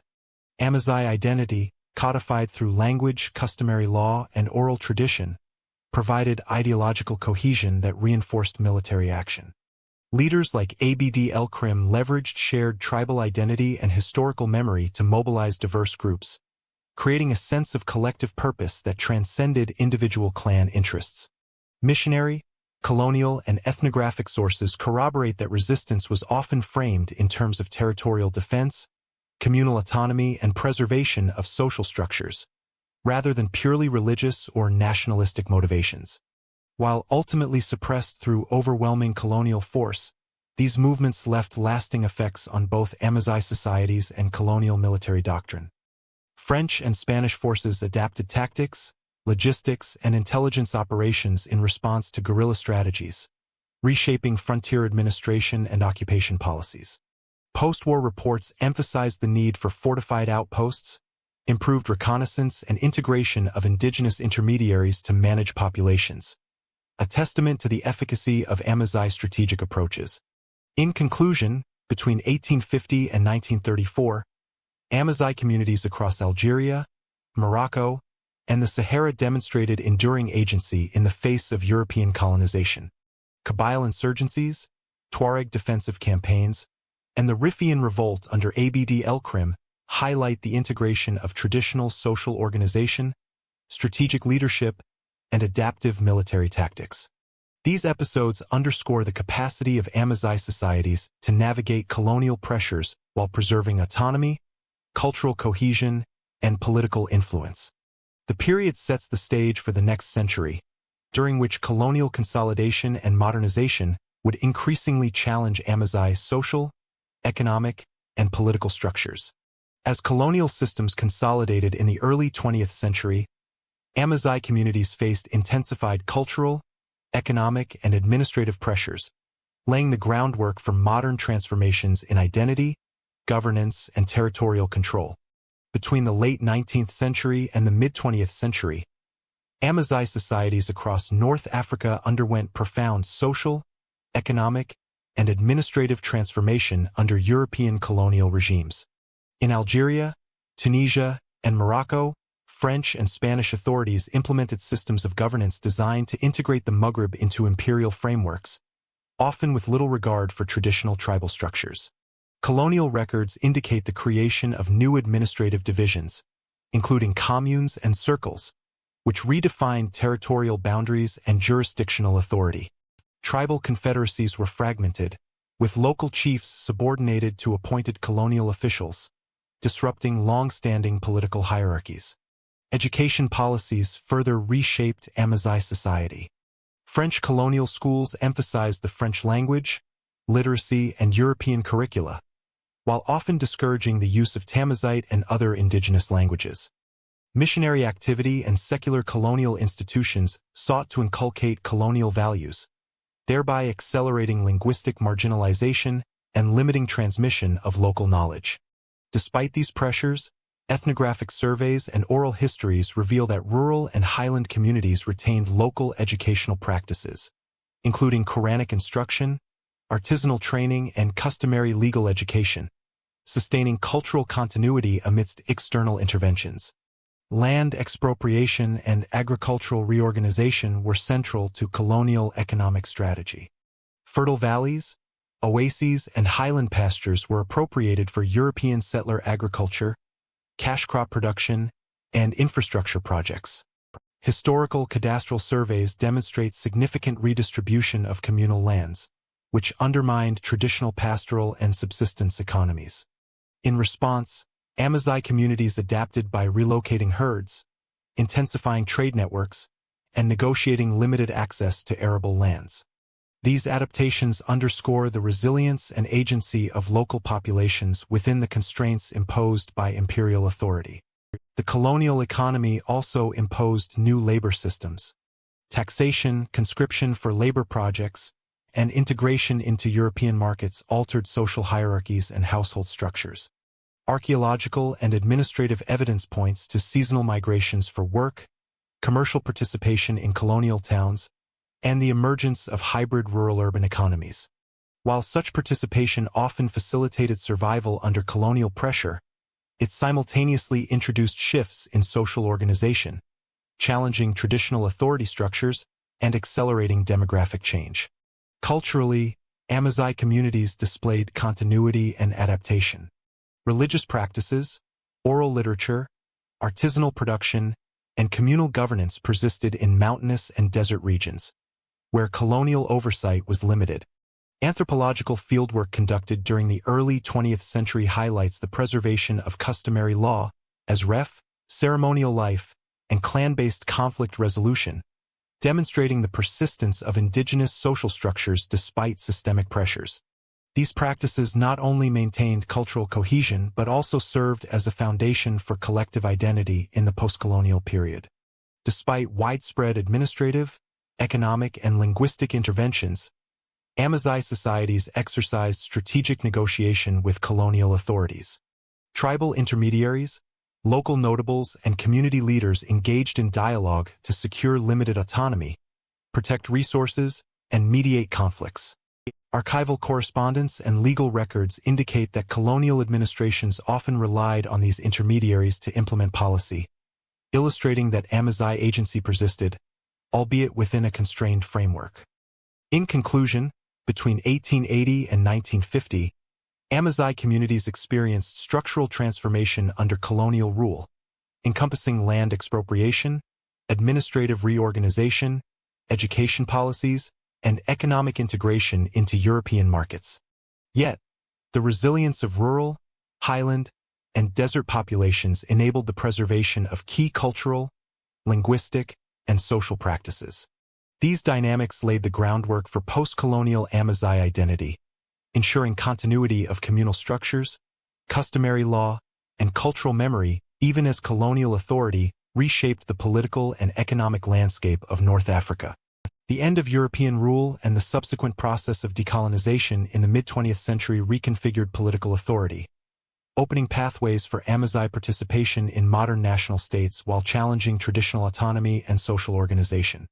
The mid-20th century marked a critical transition for North Africa as former colonies achieved independence. Algeria in 1962, Morocco in 1956, Libya in 1951, and Tunisia in 1956 established centralized nation-states that sought to consolidate authority and forge national identities. Across these newly independent states, governments prioritized Arabization policies, emphasizing the Arabic language, Islamic heritage, and integration into pan-Arab frameworks. These policies aimed to unify diverse populations but had the effect of marginalizing Amazigh communities, whose languages, customs, and local governance structures were often perceived as peripheral to national projects. In Algeria, the post-independence regime implemented systematic Arabization in education, administration, and media. Schools replaced Tamazight instruction with modern Standard Arabic, while civil service positions required proficiency in Arabic, limiting Amazigh participation in governance. Regional histories and ethnographic studies indicate that Kabylie, Oases, and Southern Sahara communities maintained traditional local councils, tajmet, and other customary assemblies, preserving partial autonomy despite legal and linguistic restrictions. These structures provided a basis for local dispute resolution, land management, and communal decision-making, sustaining Amazigh social cohesion under restrictive national policies. Morocco pursued a similar approach, emphasizing Arabic and Islamic identity as unifying elements under the monarchy. While the Alawite state relied on alliances with certain Amazigh elites to maintain control in rural and highland regions, educational and administrative reforms curtailed widespread Tamazight literacy. Historical records and colonial-era surveys reveal that this policy produced uneven cultural integration. Urban Amazigh populations were often fully incorporated into Arabiized state structures, whereas remote communities preserved indigenous practices and languages. These dynamics reflect both state centralization efforts and the resilience of local Amazigh social structures. Libya and Tunisia exhibited comparable patterns. In Libya, King Idris I promoted national identity based on Arab tribal affiliations, emphasizing Islamic education while limiting minority linguistic representation. Rural Amazigh communities in Cyrenaica, Nafusa Mountains, and the Fezzan retained customary governance and vernacular languages, documented through oral histories and early ethnographic fieldwork. In Tunisia, despite limited Amazigh demographic presence, central policies prioritized Arabic education and state integration, creating similar pressures on local cultural expression. Across all states, Amazigh marginalization was both linguistic and political, constraining access to government positions, higher education, and cultural representation. This marginalization provoked the emergence of cultural advocacy and grassroots activism. Community leaders, intellectuals, and artists began documenting Tamazight language, oral literature, and traditional practices. Early publications, radio broadcasts, and regional associations promoted Amazigh identity within the constraints of national law. Scholarly work in linguistics and anthropology highlighted the historical continuity of Amazigh language and culture, providing academic legitimacy for cultural preservation. These initiatives laid the foundation for the Amazigh cultural revival movements that gained momentum in the late 20th century. Despite state-imposed limitations, Amazigh communities exercised agency in shaping their cultural presence. Local councils, cooperative associations, and informal networks facilitated the teaching of Tamazight, preservation of oral history, and organization of cultural festivals. Field reports from the 1970s and 1980s document clandestine or semi-official schools and literary clubs dedicated to sustaining Amazigh heritage. These efforts were particularly concentrated in Kabylie, Algeria, the Rif, Morocco, and Nafusa Mountains, Libya, reflecting geographic continuities with pre-colonial tribal structures and historic resistance networks. The political context of this period also influenced regional and transnational mobilization. Amazigh intellectuals formed alliances with sympathetic academics, journalists, and cultural organizations across North Africa and the diaspora. These networks facilitated information exchange, comparative analysis of Arabization policies, and coordinated advocacy for linguistic rights. Government responses varied.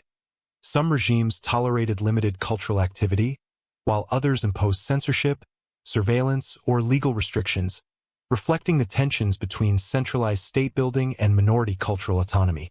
In conclusion, the period from 1950 to 1990 illustrates the structural marginalization of Amazigh communities amid post-colonial state formation.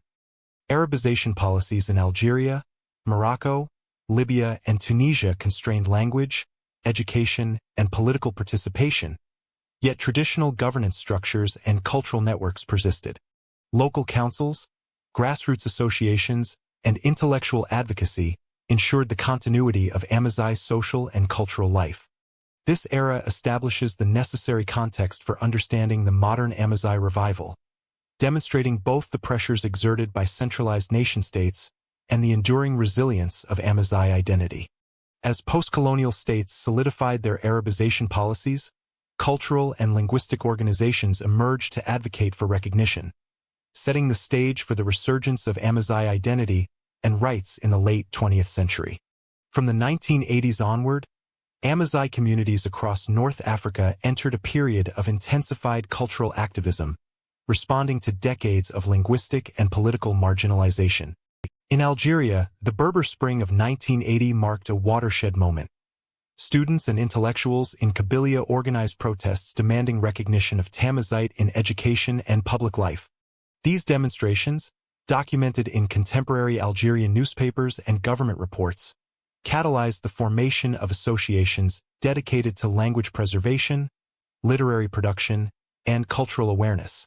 Local festivals, workshops, and publications fostered renewed pride in Amazigh heritage, emphasizing the historical depth and diversity of the community. Parallel developments occurred in Morocco, particularly in the Rif and Sou regions.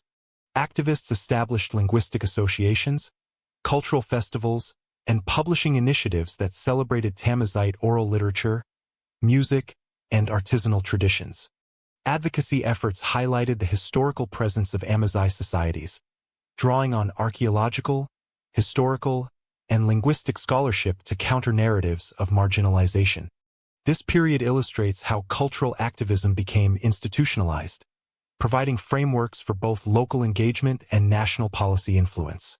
The institutionalization of Amazigh culture reached a major milestone in Morocco with the establishment of the Royal Institute of Amazigh Culture, IRCAM, in 2001. IRCAM was tasked with standardizing Tamazight orthography, promoting linguistic research, and integrating Amazigh content into education and media. Government decrees and annual reports detail the development of curricula, publications, and broadcast programs in Tamazight, signaling formal recognition of Amazigh heritage within national structures. These initiatives represented a shift from grassroots activism to state-supported cultural infrastructure, demonstrating the capacity of Amazigh movements to influence national policy. In Algeria, similar advances followed sustained advocacy. Tamazight was recognized as a national language in 2002, followed by constitutional recognition as an official language in 2016. Legislative texts, government communications, and educational reforms document efforts to expand Tamazight instruction, media content, and administrative usage. These legal milestones codified linguistic and cultural rights, providing formal mechanisms for Amazigh visibility and participation within the national framework. These transformations were underpinned by a combination of regional activism, scholarly support, and international awareness. Academic research in linguistics, history, and anthropology emphasize the historical continuity of Amazigh languages and social structures, legitimizing claims for recognition. Diaspora communities in Europe and North America contributed to cultural revival through publications, conferences, and advocacy campaigns, creating transnational networks that reinforced local initiatives. Colonial and post-colonial documentation, including archival records, ethnographic surveys, and oral histories, provided the evidentiary foundation for cultural and political arguments. The period also witnessed the integration of cultural rights into broader social and political debates. Amazigh activists engaged with state authorities, educational institutions, and media outlets to negotiate the terms of recognition, representation, and resource allocation. Anthropological and sociolinguistic studies document the challenges of implementing standardized orthographies, curricula, and administrative usage in regions with dialectical diversity, illustrating the complexity of translating activism into policy. Nevertheless, these efforts produced measurable outcomes. The inclusion of Tamazight in school programs, national media, official publications, and public signage across both Algeria and Morocco. Importantly, these developments reflect the resilience and adaptability of Amazigh communities. Despite decades of marginalization, traditional social structures, including local councils, festivals, and oral networks, continued to support cultural transmission. Activists built upon these foundations, combining historical knowledge, community networks, and modern organizational strategies to assert both cultural and linguistic rights.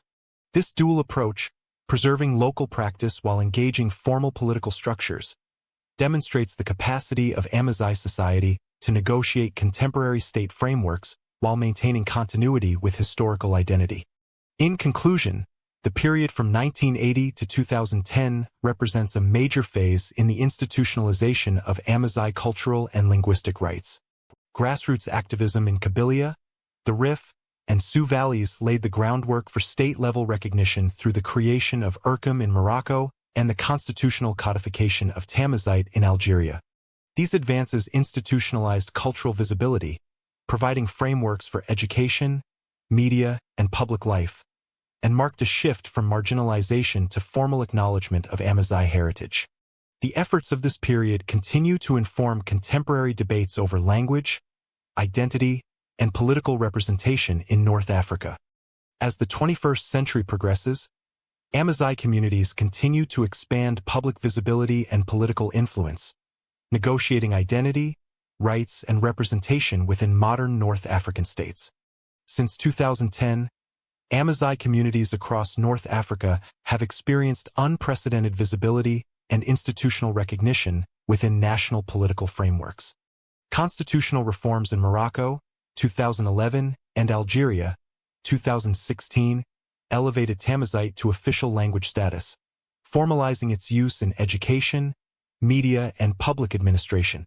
Government reports and legislative texts detail the expansion of Tamazight curricula, state-supported broadcast programming, and the integration of Amazigh content in official communications.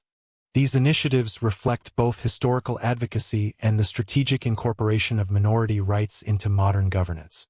Digital platforms and media expansion have further transformed Amazigh cultural presence. Social media, online publications, and community websites enable real-time dissemination of language resources, literary works, and historical scholarship. Analyses of digital activism reveal networks that connect local communities, diaspora populations, and international supporters, creating a transnational Amazigh sphere capable of influencing policy debates and public perception. These tools have accelerated cultural revival and promoted linguistic standardization while fostering dialogue about identity and rights. Cultural institutions continue to play a central role. In Morocco, Urqum and regional cultural centers sponsor festivals, language courses, and research programs. In Algeria, the High Commission for Amazigity and regional organizations support similar initiatives. Academic studies, ethnographic documentation, and archaeological research reinforce claims of historical continuity, lending intellectual weight to cultural advocacy. These efforts collectively strengthen public awareness and situate Amazigh identity within national narratives alongside Arab, Mediterranean, and African heritage. Despite these advancements, debates persist regarding linguistic policy, regional autonomy, and socio-economic inclusion. Implementation of Tamazight education varies by region, with disparities between urban and rural communities. Resource allocation, political representation, and access to economic opportunities remain uneven, reflecting broader structural inequalities in North African states. Scholarly analyses indicate that, while legal recognition provides formal status, practical integration requires sustained institutional support and community engagement. Contemporary Amazigh movements also engage with transnational and diasporic networks, leveraging international human rights frameworks and comparative policy models. Conferences, publications, and NGO initiatives highlight ongoing challenges in minority rights, language preservation, and cultural heritage. This intersection of local activism and global advocacy underscores the complexity of identity politics, as Amazigh communities negotiate recognition, representation, and development within modern state systems. In conclusion, from 2010 to the present, Amazigh identity in North Africa exhibits both formal recognition and active contestation. Constitutional reforms, media expansion, digital activism, and institutional support have elevated cultural and linguistic presence, yet ongoing debates over policy implementation, autonomy, and socio-economic conditions illustrate the limits of formal acknowledgement. These dynamics position the Amazigh not only as historical actors, but as contemporary participants in the ongoing negotiation of North African political and cultural landscapes. The cumulative trajectory of prehistoric roots, historical kingdoms, Islamic integration, colonial disruption, and post-colonial revival frames the enduring legacy of Amazigh societies, highlighting resilience, adaptability, and sustained influence across North African history. The Amazigh world is distinguished by a remarkable continuity of language and culture across North Africa, the Central Sahara, and diaspora communities.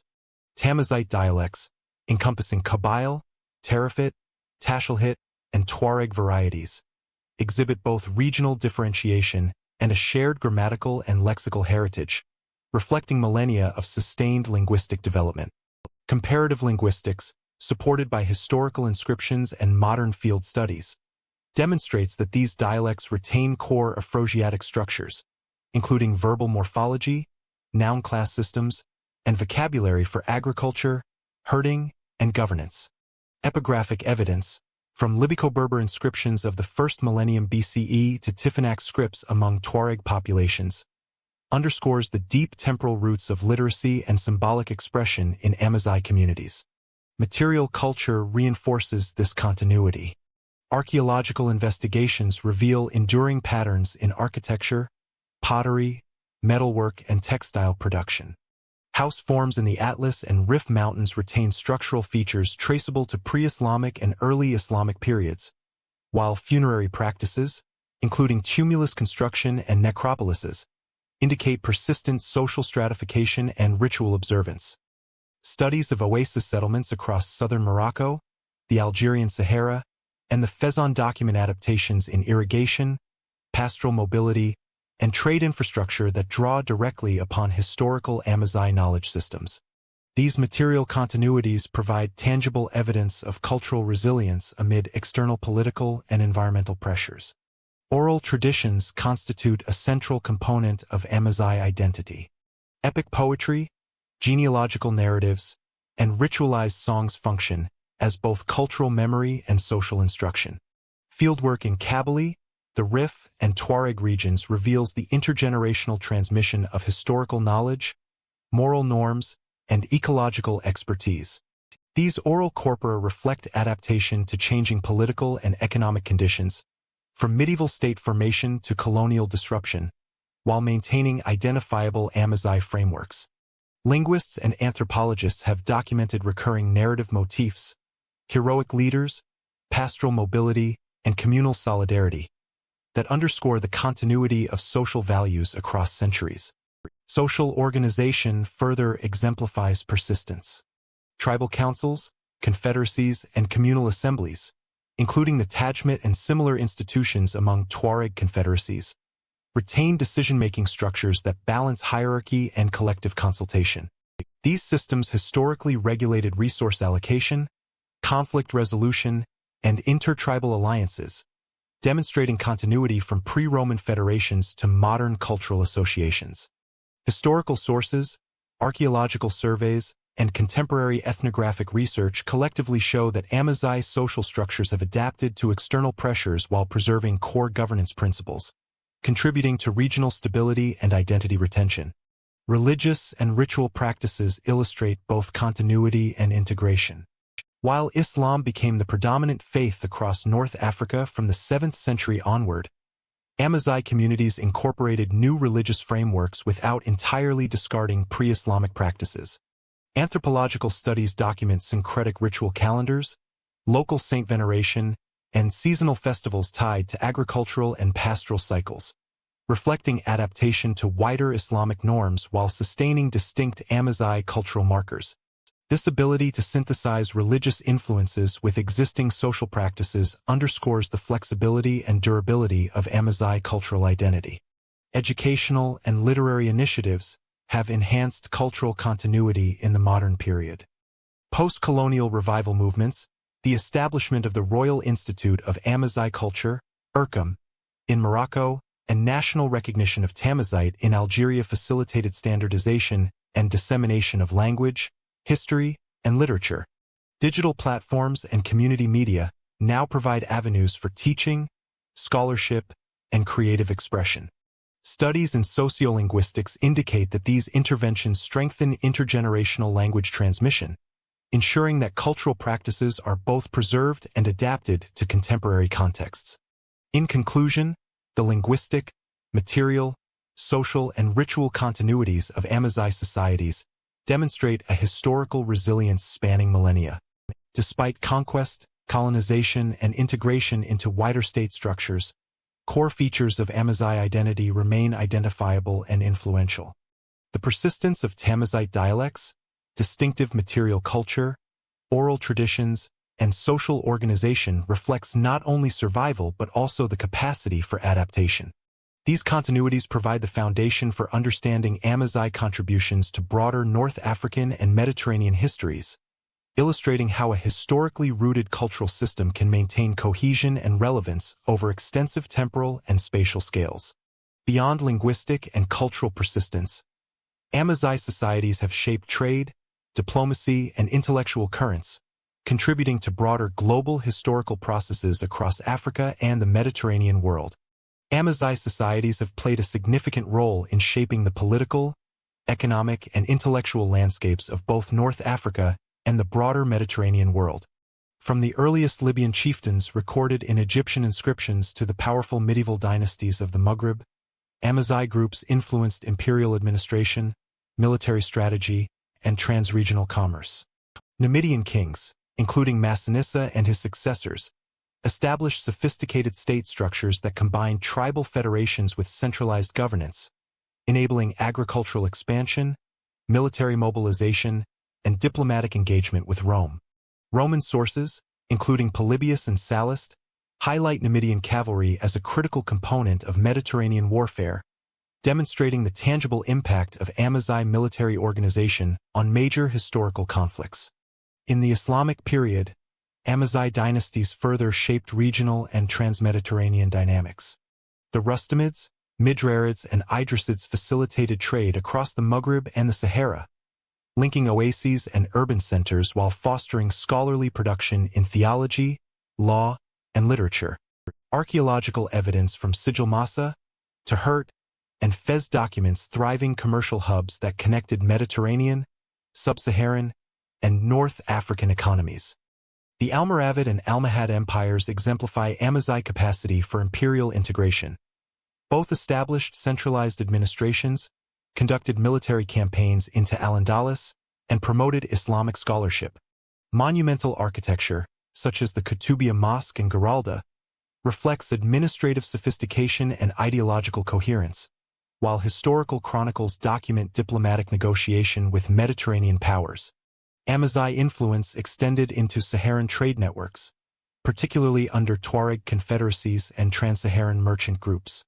Control over gold, salt, and other commodities facilitated economic and cultural exchange between sub-Saharan Africa and the Maghreb. Archaeological surveys of caravan routes, fortified trading posts, and oasis settlements reveal logistical innovation and long-term management of fragile desert ecosystems. Historical accounts, including Ibn Khaldun and later European travelers, attest to the role of Amazigh intermediaries in sustaining the flow of goods, information, and technology across vast territories, effectively linking African and Mediterranean worlds. Intellectually, Amazigh societies contributed to legal, philosophical, and religious developments within Islamic civilization. Centers of learning, such as Tahert and Fez, produced scholars in Maliki jurisprudence, Ibadi thought, and broader Islamic philosophy, whose works influenced jurisprudential debates and educational curricula across North Africa and Al-Andalus. Correspondence, manuscripts, and preserved legal texts demonstrate the integration of local Amazigh knowledge with broader Islamic intellectual currents, underscoring the dynamic interplay between indigenous tradition and transregional scholarship.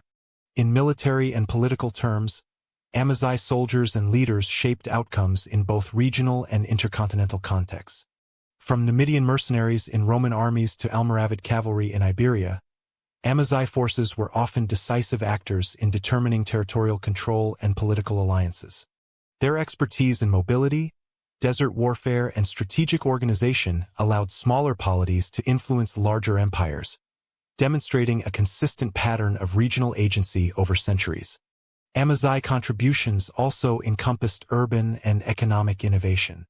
Oasis-based cities and highland settlements combined agricultural intensification, craft production, and trade logistics, creating resilient economic systems that supported state structures. Archaeological studies of granaries, Qanat systems, and marketplaces across Morocco, Algeria, and Tunisia illustrate sophisticated management of natural resources and long-distance commerce. These infrastructures enabled Amazigh polities to participate actively in Mediterranean and trans-Saharan networks, ensuring economic influence beyond purely local domains. Finally, Amazigh societies participated in the cultural and diplomatic fabric of North Africa. They mediated interactions between Arab, African, and European actors, preserved linguistic and social traditions that shaped communal identities, and contributed to the transmission of knowledge, legal norms, and cultural practices across regions. The historical record, from classical sources to medieval chronicles and modern scholarship, demonstrates that Amazigh agency was integral to shaping the trajectory of North African and Mediterranean history, bridging local, regional, and global processes. The cumulative record of linguistic continuity, cultural resilience, political innovation, economic integration, and intellectual contribution positions the Amazigh not only as regional actors but as enduring participants in world history, framing their legacy in the longue durée of North African civilization. Across 10 millennia, the Amazigh world illustrates a remarkable combination of continuity and transformation, spanning prehistoric settlement, ancient state formation, medieval empires, colonial disruptions, and contemporary revival. Archaeological evidence from the Capsian culture and Tassili Eniger rock art demonstrates the deep roots of Amazigh populations in North Africa, while linguistic and genetic studies confirm continuity into the Proto-Berber and early historical periods. Egyptian inscriptions referencing the Chemahu, Tehinu, and Meshwesh reveal the earliest recorded political interactions of these populations with Mediterranean civilizations, highlighting their influence on trade, diplomacy, and military organization. During the first millennium BCE, Amazigh tribal confederations coalesced into more centralized entities, including the Numidian and Mauretanian kingdoms. Numidian rulers, such as Massinissa, exemplified the integration of tribal governance with emerging state institutions, while archaeological and textual sources document the sophisticated administration, cavalry forces, and economic strategies that enabled these kingdoms to interact with Carthage and Rome on equal footing.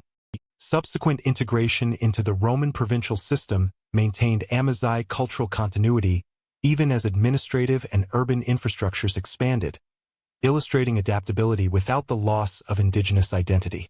In the medieval era, Amazigh dynasties, including the Almoravids, Almohads, and their successor states, projected power across the Maghreb and into Al-Andalus, consolidating religious, political, and economic authority.